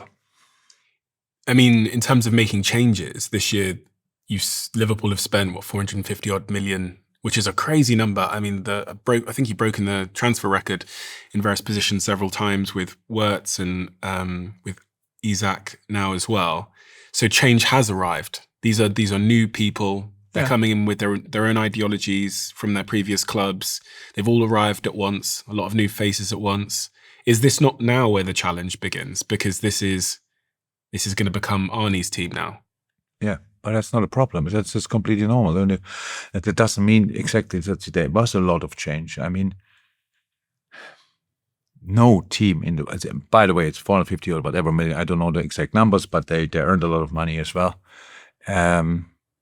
And change always has an impact, and change always needs time. But people talk then about, no, that's not like that. He keeps us exactly same team like last year. Darwin Núñez is still there. Luis Diaz is still there as an example. So they start playing it, but they have problems. So we need a change. So now they're not there anymore. The new guys are there, and they are good, really, really good players. It's not working out. I mean, why? Why it's not working yet? Because development needs time. Then nobody can change that, and people need to adapt to situations, need to adapt to things, and all these kind of things. So it's all good. It's all in place. What you have at Liverpool this year has to be in the competition, in the decisive moments, and then they have to be ready to go for it. There's no guarantee that you then will win it again. That doesn't happen just like this. You cannot be champion, spend money, and be champion again. The other teams don't sleep. That's how it is. And to become champion, you need luck in moments here and there. That's how it is. Nobody wants to hear that. But crossbar, over the line, not over the line, all these kind of things. It can go in your direction or in the other direction. So it's all fine. And we discuss the situation now like it's a struggle, surprise. Yeah, we take the money and throw it against them. 450 million. Yeah, but they earned 200 odd million as well. So it's all fine if you're with Liverpool. And only these people are that's the only people who matter. If you are with Liverpool, you trust them, and they did the right stuff, they do the right things. So work on it and become the best football team this team can be. You never had a transfer window like that, where you spent that much money. No, we built 3 stands and a training ground. Yeah, exactly. And I remember the press conference, I think, when you were referring to City's ability to spend money. I had no clue that this is possible. Nobody ever told me that it's possible that we can spend like that. My last year at Liverpool, so we obviously So the Adidas deal, the new stadium, all these kind of things, yeah, they earn more money, but it was never ever I could have asked for the amount of money. But that's not a problem. That time, it was not there, no problem at all, really not. And I love the fact that we were as successful as we were and build new stands and build a training ground, because we talk now about a transfer window in the way you want to talk about it, spend a lot of money, but there's no discussion about the stands and no discussion about the training ground. They are second to none. The training ground and the stands are wonderful. So, and at the same place where Anfield is, they could build pretty much a new stadium without leaving the old one. So that's a fantastic story, and that will stay forever. And maybe at one point they decide the COP could be even for more people or whatever. I don't know if that ever will happen, but you could do stuff there. And that's what I love about this. I think I really want, as much as I can, it's not my first target because I have to win football games with my team, but I want that a club benefits from the time we were together after we left. I want that. This might be quite a naive observation, but in the time when you were at Liverpool, my assessment of Liverpool was you didn't necessarily have the world's most famous starting 11 team, but you could beat anybody. So, when you brought in Milner, who was at City before, and when you brought in these other players, I'd be like, why are they signing him? He's not. But then when they'd play for Liverpool, they would be unbelievable players and you could beat anybody. So there was almost this culture at Liverpool, which I observed, where you didn't necessarily go for the Galactico players. You weren't trying to get Ronaldo or Messi. You were going for sort of these players that had character and a culture fit. And ultimately that meant that, you at times it looked like you were playing with 12 men. And so this transfer window that I've just observed, where you have gone for the very, very best names, some of the best players on planet Earth that were number one choices for Real Madrid and the biggest clubs on earth. I almost don't recognize Liverpool it moving like that in a window. Yeah, there's part of me that I'm like, hopefully that this is their Falcao, Di Maria moment, Ronaldo moment, where they bought big players but they didn't think of culture. I'm praying. Yeah, you wish. Yeah, I wish. That's the difference. You wish. Isaac is an incredible striker. Flo Wirtz, you all will eat your words if you have use the wrong word. Or he's an incredible talent. Etiquette, incredible player. Just offensive players. It's a really, really, really good, squad. If the young centre half is not getting injured, it's the perfect squad. Now he's injured, that doesn't help. Then you might be a bit short here on the centre half position. Besides that, it's a perfect squad. 2 super left backs, really super right backs. So it's just a really good football. That's how you set a team up. And now you have to deal with the situation. They all think they have to start the game, but that's the normal job. It's not that difficult. That's the normal job. You have this discussion, who will start a week or two. In the third week, one is injured and you are happy that the other can start. So that's the world a football manager is living in. So we don't have to worry about what's that? I'm really interested. So you don't have to worry about Liverpool. They will be fine. This was just the net spend graph of the different clubs while you were there, and it's quite clear that you weren't spending the same as your rivals during your time. And a lot of the fans in the media speculated that the owners, the Fenway Sports Group, just weren't giving you the money, but you were still getting the results, which is pretty. No. So yeah. What's the public perception? That I didn't ask for the money? That's probably not right. We had these conversations, but I didn't ask in a way, if you don't get it, we can do it. It's not my job to think about how much we can squeeze out of whatever area. I felt massively responsible. My idea was always with the boys we have, become the best team you can be. And you were right when you said we were maybe not the best team. I think there was a period when we played football, you could have thought that's maybe the best, played by the best team. I don't know exactly, between 18 and 20, there was a pretty long spell. But we always, and it was the idea, we always were able to beat the best team. And that was the idea, because that's a constant thing. The next best, we can beat you, be the best.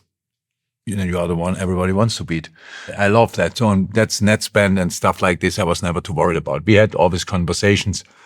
Yeah, I was happy with how it was. I couldn't have discussions with people. No, I cannot decide how much money we spend. It's not possible. Arne Slot cannot decide how much money Liverpool spend.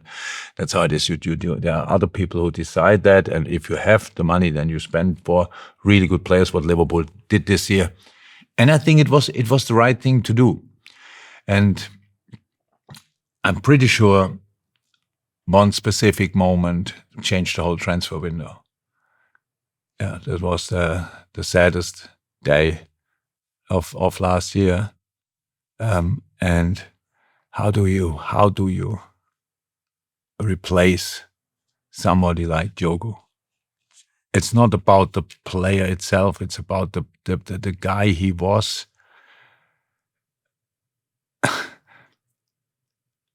He was good with absolutely everybody.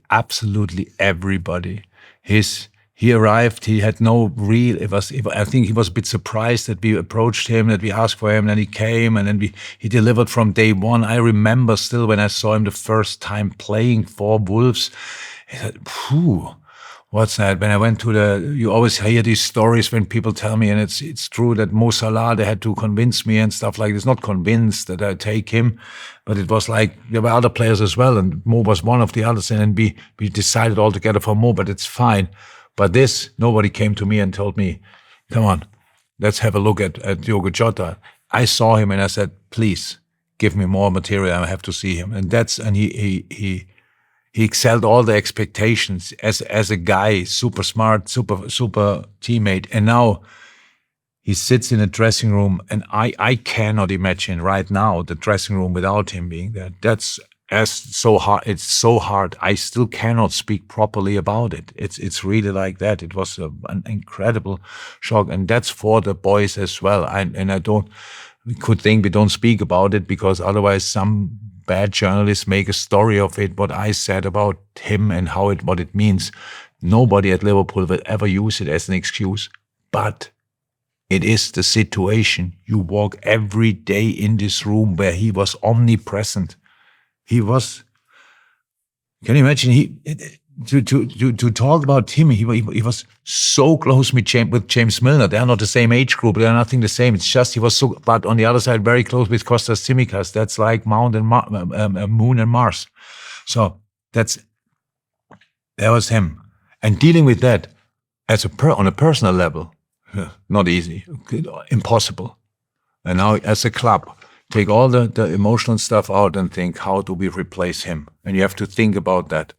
Wow, that's difficult. Impossible, I would say. And now we judge a transfer window where they buy the players. There was not the plan, I'm pretty sure, that he had to get replaced. Do you remember where you were when you heard the news? Yeah.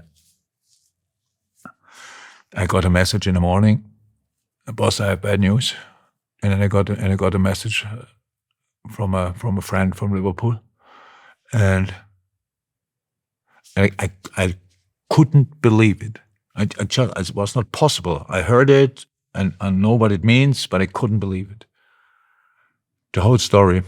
I saw all the pictures, obviously, from the wedding, and all the boys were there and stuff like that. And it was only before that. And yeah, I know exactly where I was. I was exactly how long I sat there without speaking a word. So it is a family member. It is exactly like that. So look, it's really like that. You have it's an example for the things you have to deal with without knowing at all. You cannot be prepared to deal with things like that. And today we talk about the transfer window. Then if you want of Liverpool, that would have looked completely different. Yeah? So you have to sort the things you never expected that you have to think about. Everybody wanted this boy to play the next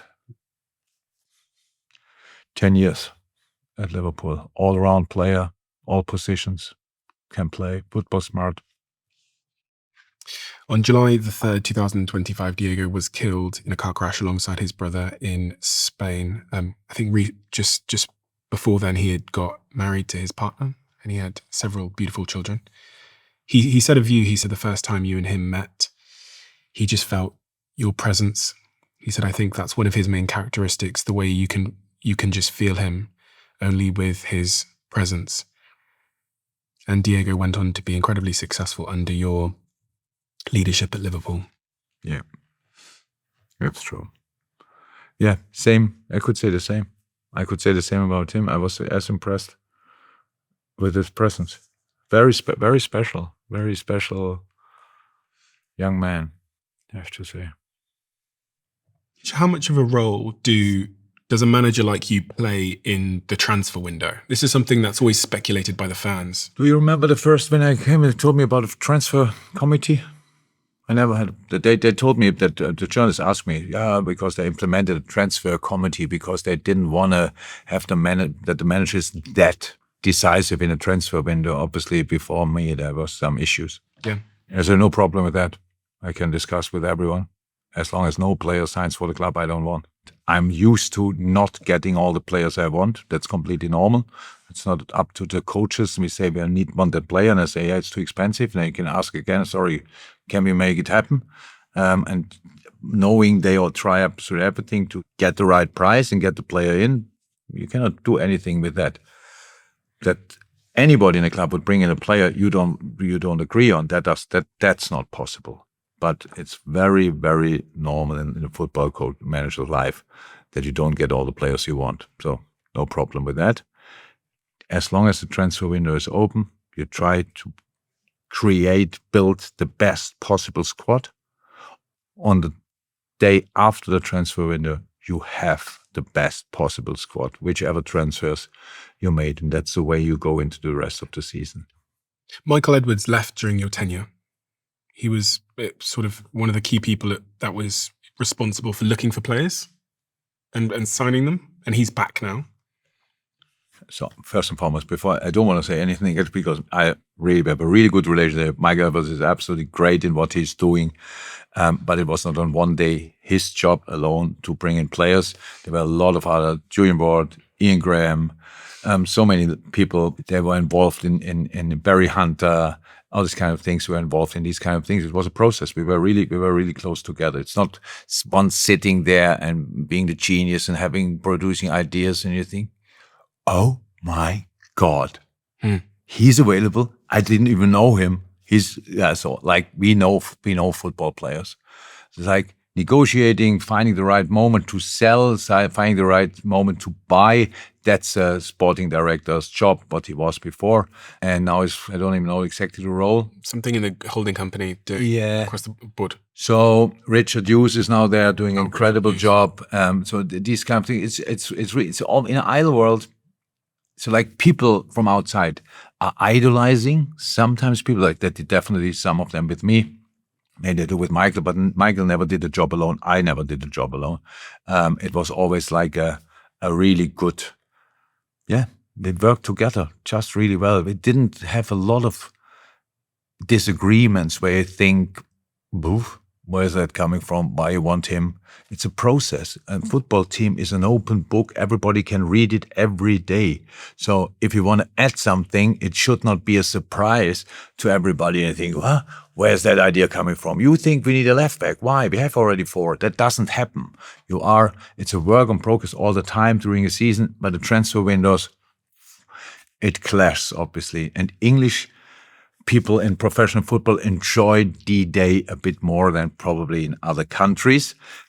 So that's what I didn't get that to a full extent, but I learned a lot about the excitement of a good transfer window. Did you always get on with them? Yeah, I would say 100%. And Michael definitely, and Richard, I don't know. We spoke quite a few times after I left. So I like him. So, and I think they did an incredible job, honestly. Because you became bigger than the coach. You became such a huge, I mean, you still are such a huge figure in the city. I mean, my assistant who's been with me, my PA has been with me for 10 years. She's from Liverpool, and I'm probably going to embarrass her now, but you're like the king to her. Not even in Liverpool, you're the king globally to her. Yeah. Because we did that. So Exactly. I'm thinking, if I was a Michael Edwards or someone else at the club, and I was trying to, that you had ultimate power, kind of like Sir Alex Ferguson. He became, he was everything. He is he's on the stadium. He is the club. So I always wondered how anyone would be able to overturn your opinion or argue with you when you are the city. You're the great Jürgen Klopp. But that's the outside world. Come on, I'm not an idiot. I don't sit there, and I always said I need other people to understand things. It's like my own opinion. I know already. I know. The morning I get up, I know my opinion. So come on, how can you get a better view on things? That's how it is. It's just by discussing with people. Yes, the final decision I have to make, and I have no problem with that. But for that, I need all people being really involved. And if you want to have an argument, have an argument. In the end, I will make the decisions. Absolutely no problem. Did we have argument? Maybe yes. I don't remember them. But it's not important, because it's just, in the end, it's about the outcome. It's about what is best for the club. And I never had a problem with that. I never thought they all have to please me. So I realized how famous I am after I left Liverpool. I have no clue. I was never in Liverpool out there. On the bus, it's normal that the people cheer because they cheer for everybody. So I realized how good I was as a coach since I'm not in the job anymore. So because I thought what I can do, everybody can do. And I realized maybe not. So it's 100% the truth, because in the job you just try to sort every day the things in front of you. That's what you try. Can I ask you about Núñez? He didn't seem very happy on your last day. Darwin. Yeah. We had an absolutely good relationship, as good as can be, with a striker who is not scoring as often as he wants, as the people want, and as I think he could have. And with a striker who didn't play as often as definitely he wants. So how can you have a fantastic relationship? Would it be if he would I didn't see that picture, I heard about it. If he would have stand there and be the number one and jumping after me, crying his eyes out and hugging me for 10 minutes, I would, okay, what's going on here? It's completely normal situation. I cannot. My first concern cannot be to please everybody. It's just not possible. It's not possible in that job. You have easy. The first problem starts with 25 players, 11 starting positions. So sorry, more players are not happy than you make happy. So that's already where it starts, the problem. So now you have to get through this. And I'm pretty sure he had super moments at Liverpool. We had super moments together.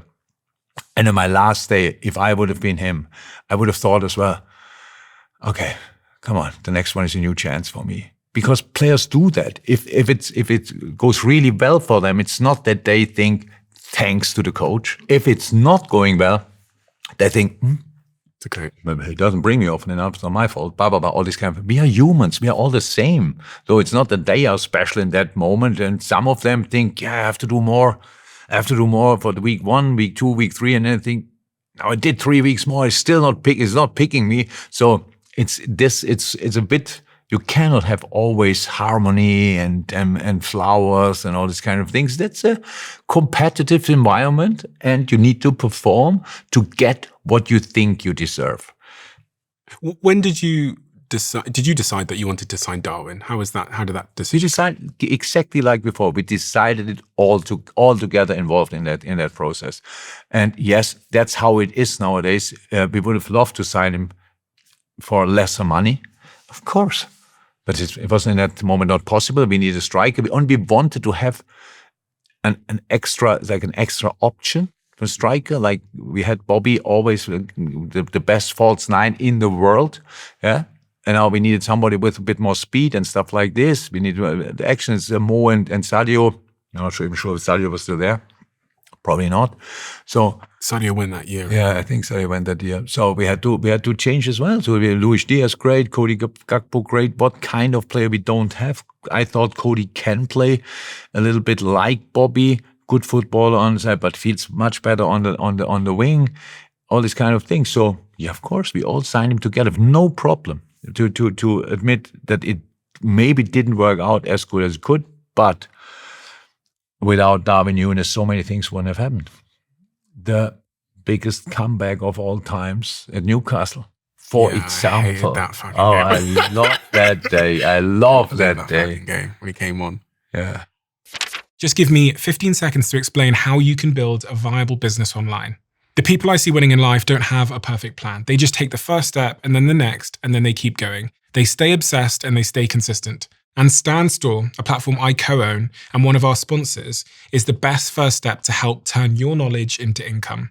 It only takes a couple of minutes to launch your business and start selling digital products, coaching, memberships, or communities online without any tech headaches or endless setup. Thousands of entrepreneurs, creators, and risk takers use Stan to take control of their future. Because Stan is for entrepreneurs, for those willing to put in the work and bet on themselves. If you're ready to start building, join us. Launch your business today with a free 14-day trial at stephenbartlett.stan.store. We launched these conversation cards and they sold out. And we launched them again and they sold out again. We launched them again and they sold out again. Because people love playing these with colleagues at work, with friends at home, and also with family. And we've also got a big audience that use them as journal prompts. Every single time a guest comes on the Diary of a CEO, they leave a question for the next guest in the diary. And I've sat here with some of the most incredible people in the world, and they've left all of these questions in the diary. And I've ranked them from 1 to 3 in terms of the depth. 1 being a starter question, and level 3, if you look on the back here, this is a level 3, becomes a much deeper question that builds even more connection. If you turn the cards over, and you scan that QR code, you can see who answered the card and watch the video of them answering it in real time. So if you would like to get your hands on some of these conversation cards, go to thediary.com or look at the link in the description below. Why did you leave Liverpool? I watched your videos announcing your departure so many times, and I was almost trying to read between the lines. Oh. I was trying to read between the lines. Look, Tell me what you read. No, I was just, because you talk about just the energy, not having the energy for it. That's kind of how I was interpreting you. You sat down with your board talked about plans for next year, and you realized in that moment that you didn't have the energy to rebuild and go again, etc. No, not to rebuild. Like we didn't have to rebuild. Not to rebuild. I know that the team is a good team. So my expectation of myself is I'm the energy giver to everybody in this environment. Like that's if somebody struggles, come on, you can have my money. Don't need it. Let's go. I have to be on absolute top of my game to be the guy who deserves to be the Liverpool manager. And that's what I said when I said, in the day when I feel, I'm not that anymore, then I don't. It's not that I say, okay, let's wait until everybody sees it, and then they can give me the sack and all these kind of things. I cannot do it like that. Not after the time we had together. I realized I don't want to be there. After all the time we had together, I don't want to be the guy. I don't want to go on tour to USA. Why? Because I loved it every day. So it's then you realize, I need a break, whatever. I need to have something else. And you cannot do that in that business. You cannot say, ladies and gentlemen, give me a year, see you later. And it's just not like that. And I really think we did what we had to do to say what we felt and thought in that moment. And it was exactly like that. I didn't have the energy to think about what's next.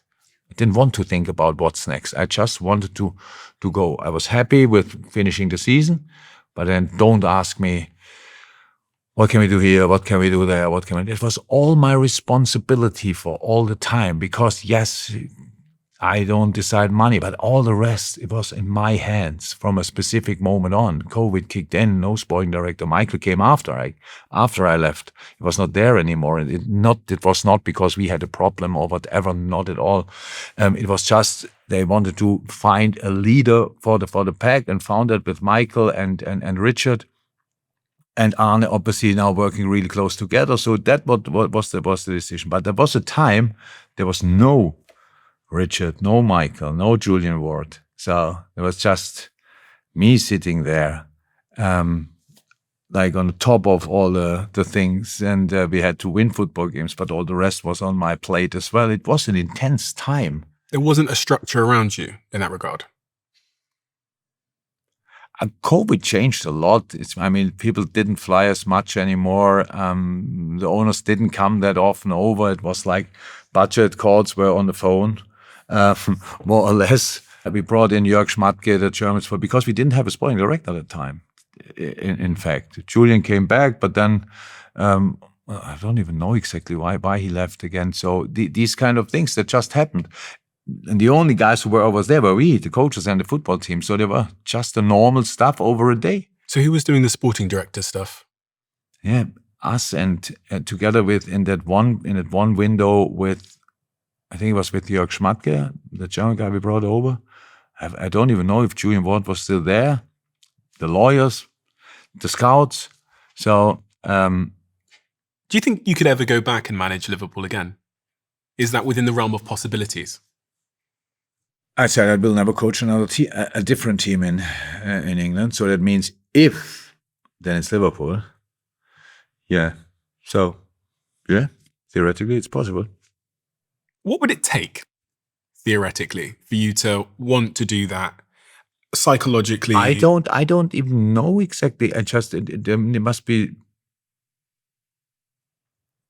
I love what I do right now. I don't miss coaching. I don't. I do coach, but just different, not players. So, and I don't miss it. I don't miss standing in the rain 2.5, 3 hours. And I don't miss going to press conference 3 times a week. Having 10, 12 interviews a week. I don't miss that. I don't. So I don't miss being in the dressing room, like in a sense of that I didn't have it often. I coached 1,080 something games. So I was in the dressing room very, very often. And I don't want to die in the dressing room just because it's so nice. It smells. So it's these kind of things. So, but there might be something. I'm 58. That's from your perspective old. From other perspective, from the other side, it's not that old. That means I could make the decision in a few years. I don't know. Do I have to make the decision today? I will not coach again, but thank God I don't have to do that.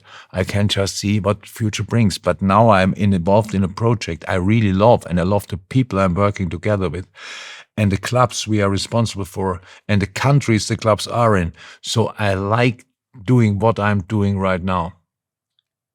And in my mind, only if I'm focused 100% on it, I can do it really good. And that's what I always want to do. Those are the things you don't miss. What do you miss? Sometimes people. So, yeah, sometimes I miss people. So like, I wish I don't miss the dressing room as a dressing room, but sitting there in the restaurant with the players and having a nice chat, it's nice. It was always nice when they were just in a good mood. We won a lot of games, and so like there was often a very good mood in the building. And standing there, hearing them laugh, I still have Virgil's laugh in my ear, for example. Yes, this part of the job is obviously, but that's for these players which I had the last time. It's now.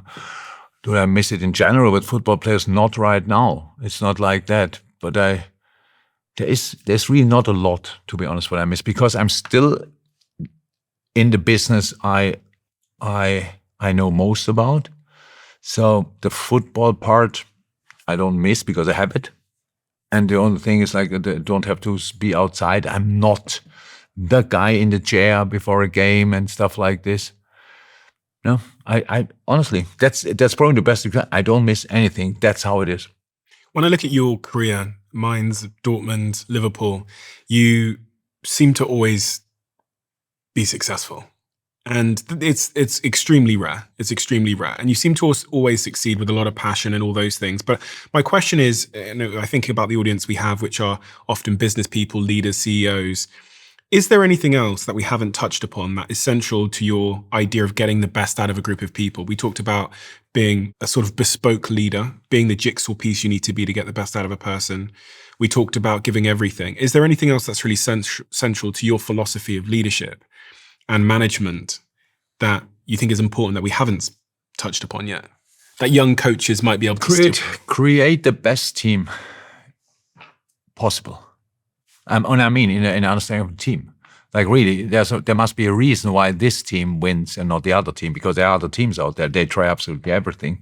So don't waste time with walking next to each other, not knowing anything about each other, not being bothered about the problems of each other, not being interested about each other. No. I want to grow together. And it was my job to help them to grow, to create a situation where they could do that, to make sure. And if I had to be harsh to all of them, that they found a way to get together, I did that.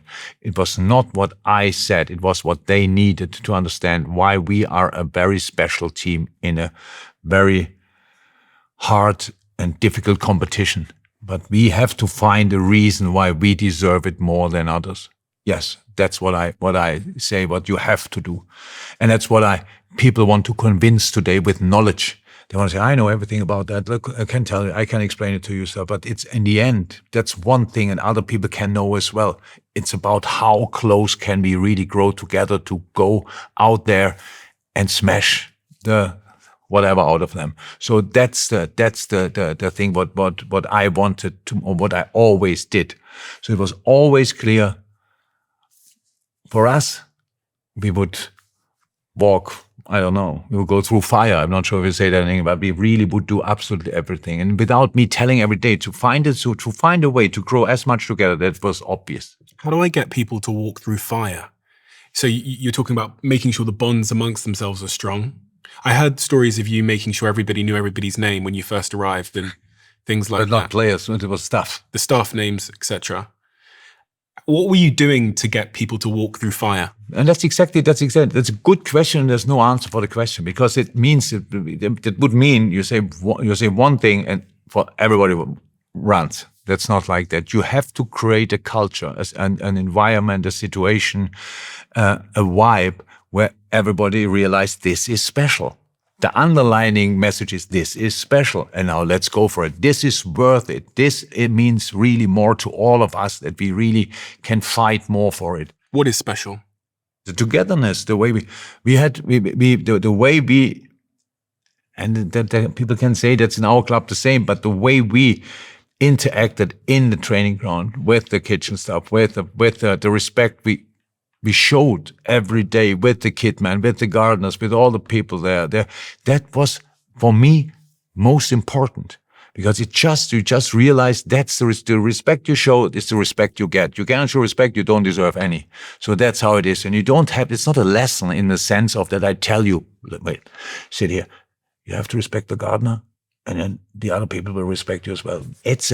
You don't do it like that. It's just you learn that. Show respect, you get respect. Don't show respect, you don't deserve it. So all these little things over there, there's not a big thing. It's not that every day I go for them and tell them, why is this different? Why is that different? The way you deal with situations, we found a way for us that the most important information about the game was what I said, and not was in the media, not was in social media. And when I said it was good, it was good. There was still all the things out there were written, but they were not important anymore. When I said it was not good, then could they write, yeah, but you won 3-0, and then we found a way to talk about it and worked on it. We created our own world in that time, which was more important than the outside world. How is not being respectful to the gardener going to lose you the Champions League? What is the through line? I believe if you cannot do that, if you don't appreciate what other people do, then you can't appreciate what your teammate is doing. If you don't, that's just a little sign. It's not that, of course, there's not direct impact from here to there, but in the end, I'm pretty sure if you would really have a briefer look at it in one or two situations, like, wow, he doesn't look like a proper fella, and then you go back to the beginning, you would say, yeah, because he isn't. I can tell you. I'm fascinated by this point, because when I was at Old Trafford and the ladies who served the food in the boxes and lounges, when I'd ask them what was different after Fergie left, the thing they kept saying to me was, "Oh, it's just so different around here." And I'd say, well, "Explain to me how." They go, "I don't know, Sir Alex Ferguson just knew our names." Yeah. That's what they would say. And it's a strange thing to hear that the only symptom that some of the staff in the stadium could point at was just the new leadership don't know our names. Yeah, but this is obviously not the answer to the Man United problems. That's just the situation with the ladies or whoever working in that area. But it shows if that doesn't, then you don't know theoretically the names. What it shows is the togetherness is not there anymore. It starts already with Sir Alex was just different. And then but not on day one. Mm-hmm. But after 23 years, of course he was different. Of course he knew your name. He saw you growing up. So how can you compare that? This was under Ed Woodward, just for the context. Yeah. This wasn't under Ineos or Amorim. This was before then, a couple of years ago.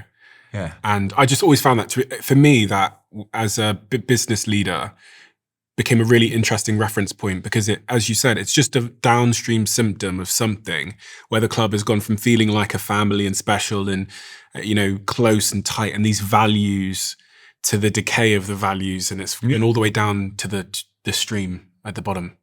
But this is a generation discussion, isn't it? So like in the past, again, I'm not that old that I say in the past everything was better, for sure not. But we are differently raised. That's how it is. I came home, I walked home in a 1,200 people village. I had a 400-meter walk from the bus station to my home. I walked home. Obviously, a lady crossed my way. I can't remember it. I arrived at home after 200 meters, more meters, and then my mom said, "Why you didn't say hello to Mr. So-and-so?" What? So, does that help me in life? I'm not sure. It's just how you get raised. So I didn't run back and say, "Sorry, hello." But next time, believe me, it led to in my life where a lot of people recognize me. It's for me difficult not to say hello to people because of that. But I start obviously getting attention. If I can get through something, and I would say, "Hello," that doesn't work properly for me anymore. But it's still in me. One thing is the things we read. The other thing is the things we feel. The other thing is how we get treated. We all are the result of a lot of things what happened to us. And as long as we are together, let's make sure that we influence each other as positive as somehow possible. And let's see where it leads us to. That's the idea I have. A lot of managers or leaders or CEOs would focus on tactics and strategy first and foremost. And as you say, the information and all those things. But it appears that you focus somewhere else. Not first. Same time. It's not first. It's not same time. It's same time. 24 hours a day, 2 hours time for training. There's not a lot more you can do. Maybe you have another, in the preseason, definitely more, another session, 2 hours, 4 hours, 20 hours left, 7-8 hours sleep, 12 more hours. Welcome. What can we do with that? Let's become the best group we can be. So that's I'm 100% interested in. Definitely. The best group we can be. Yeah. That's those relationships, those values. Yeah. And were there any particular changes you made to how the team interacted with each other? I know that the Ineos guys told me at Manchester United they've changed the canteen so that people don't sit on separate tables now and the team are together when they eat. Just small things like this that some people might think are inconsequential. Are there any things that you changed? Any rules or policies? I don't like these obvious things too much.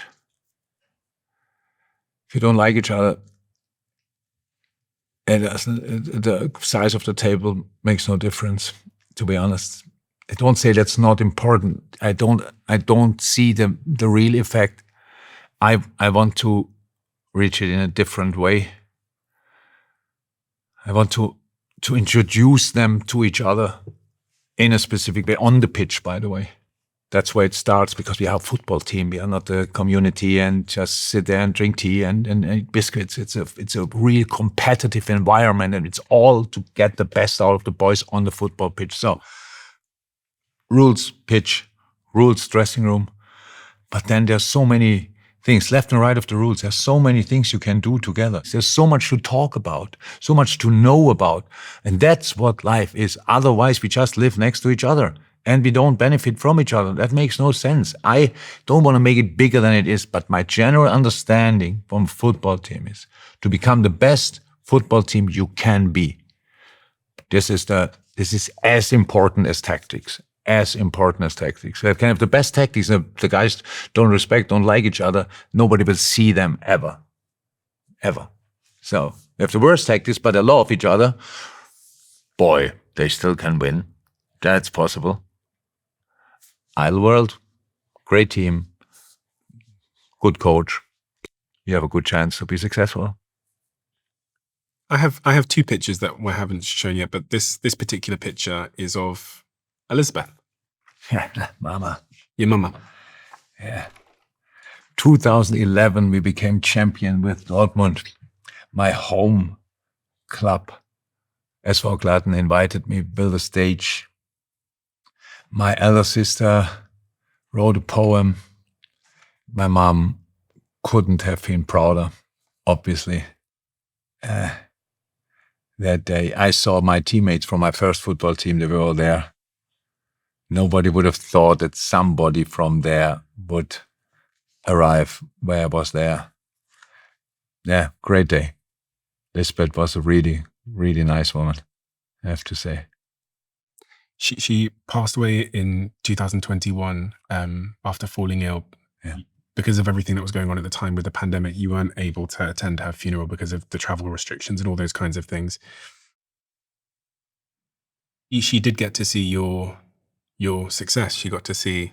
That's a big difference. So I was not in a funeral, and that was the sounds crazy. The online funeral was one of the saddest things I experienced in my life.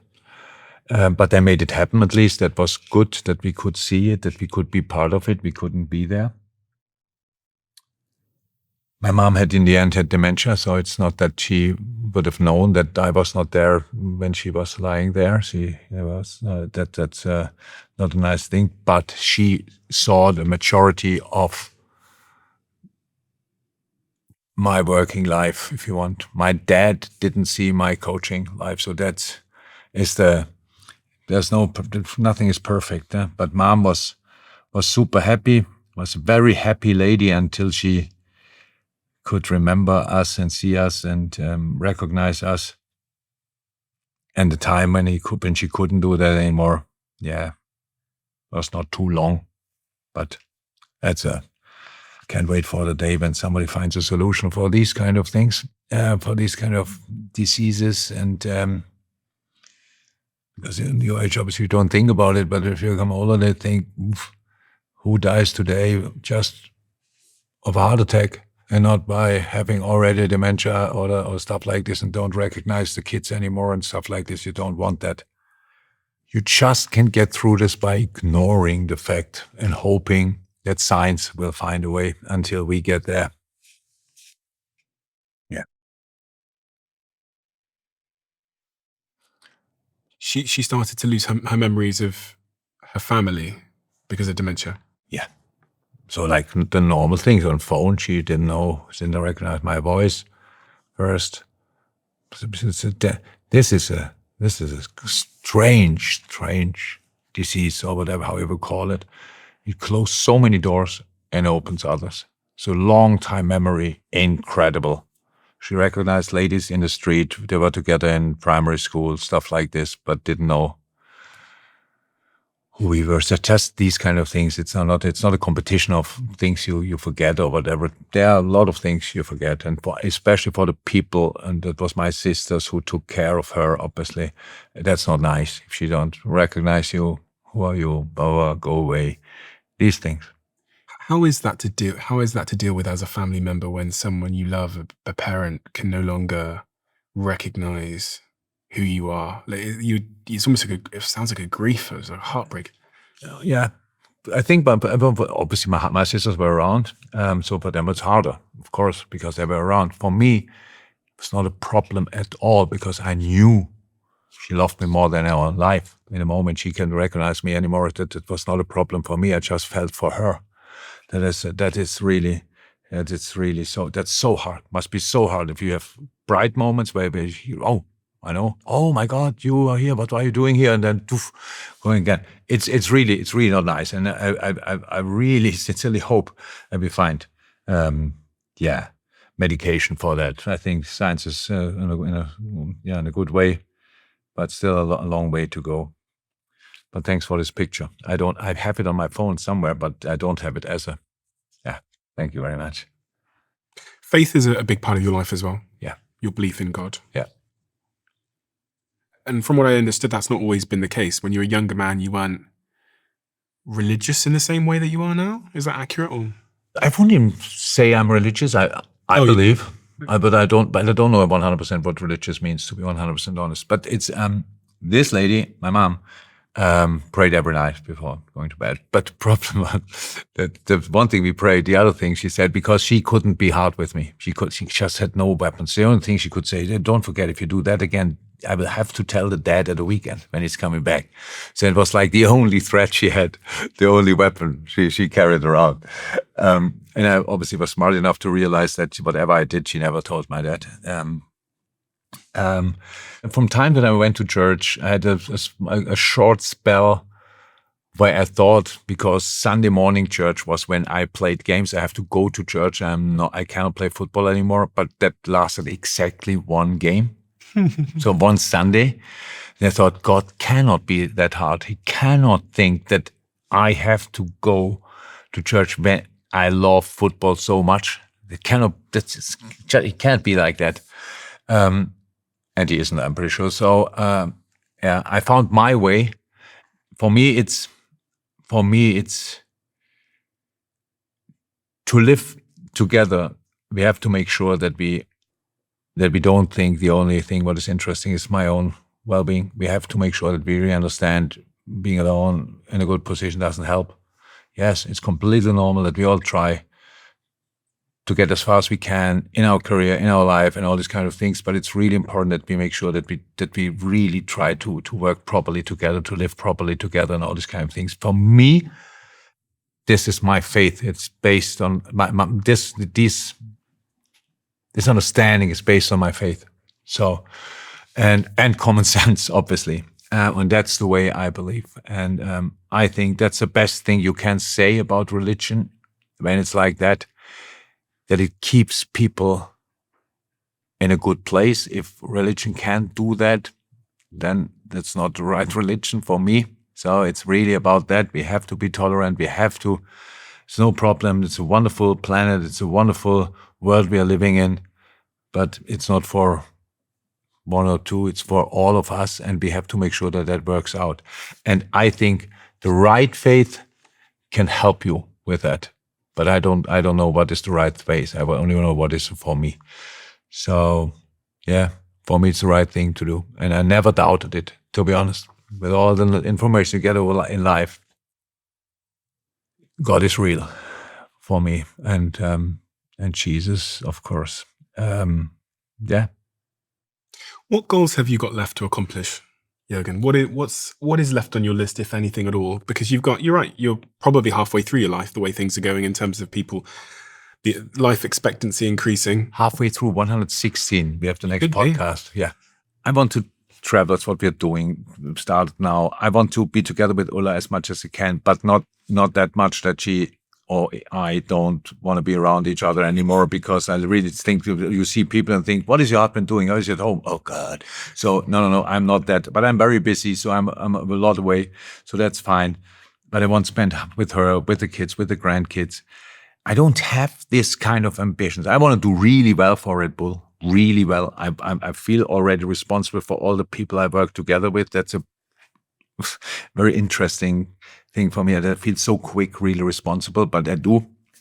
So I want to do it as good as we can, have the best time possible. Let's see what happens then. But on a private basis, I can tell you, with all the things happening around, stay healthy and enjoy this part of life. Because now most things happened and most things were really good. There was another time at your age when you're not sure where you want to go, what's possible, how safe you will be, and all these kind of things. Where will you live in the future? And so I know where we will live. I know how things worked out. That's really good. I'm not that old that I cannot move. So move and try and do sports and travel and all these kind of things. So I'm more than happy with the things, how they panned out, how they happened. I'm really, really happy. I'm surprised how my career was. I never thought that, and you cannot plan it and stuff like this. I'm super happy with my private life, how it is. Super happy with the missus, super happy with the kids, super happy with the grandkids. It's all really good. So what can you want more really without sounding ridiculous? That you think, oh, you still want that? And the rest is job. And the job I always wanted to do as somehow possible. And that's still the case.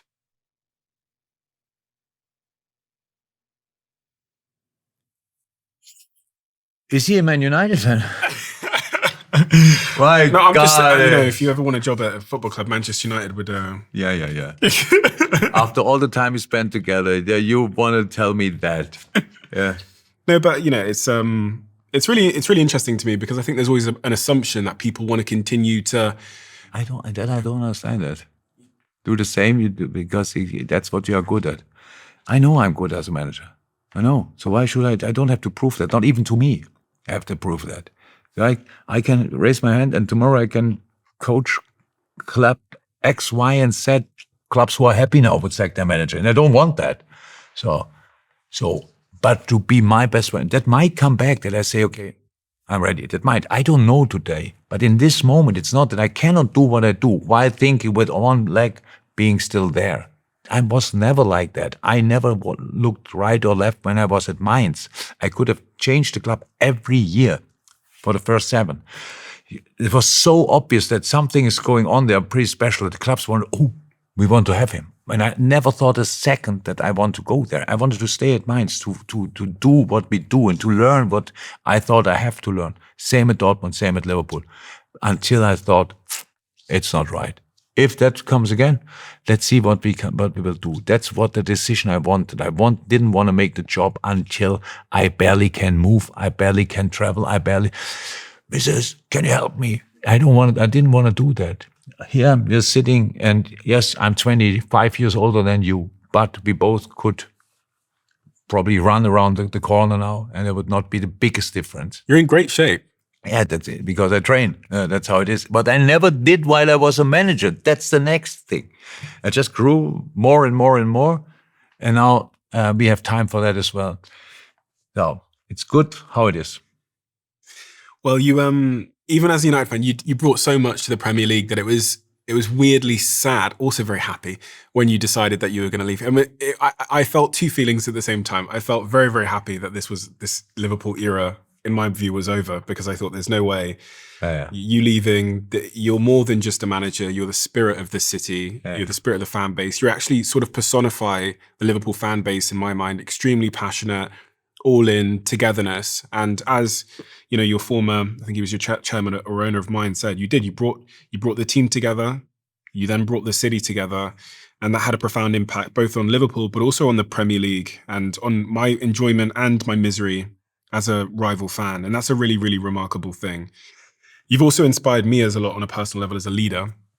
Just about, everything you said there about how important it is to focus equally on the people and the team and the togetherness, and not just on the tactics and the strategy, and how passion can be a wonderful accelerant for performance and for feeling like this is special.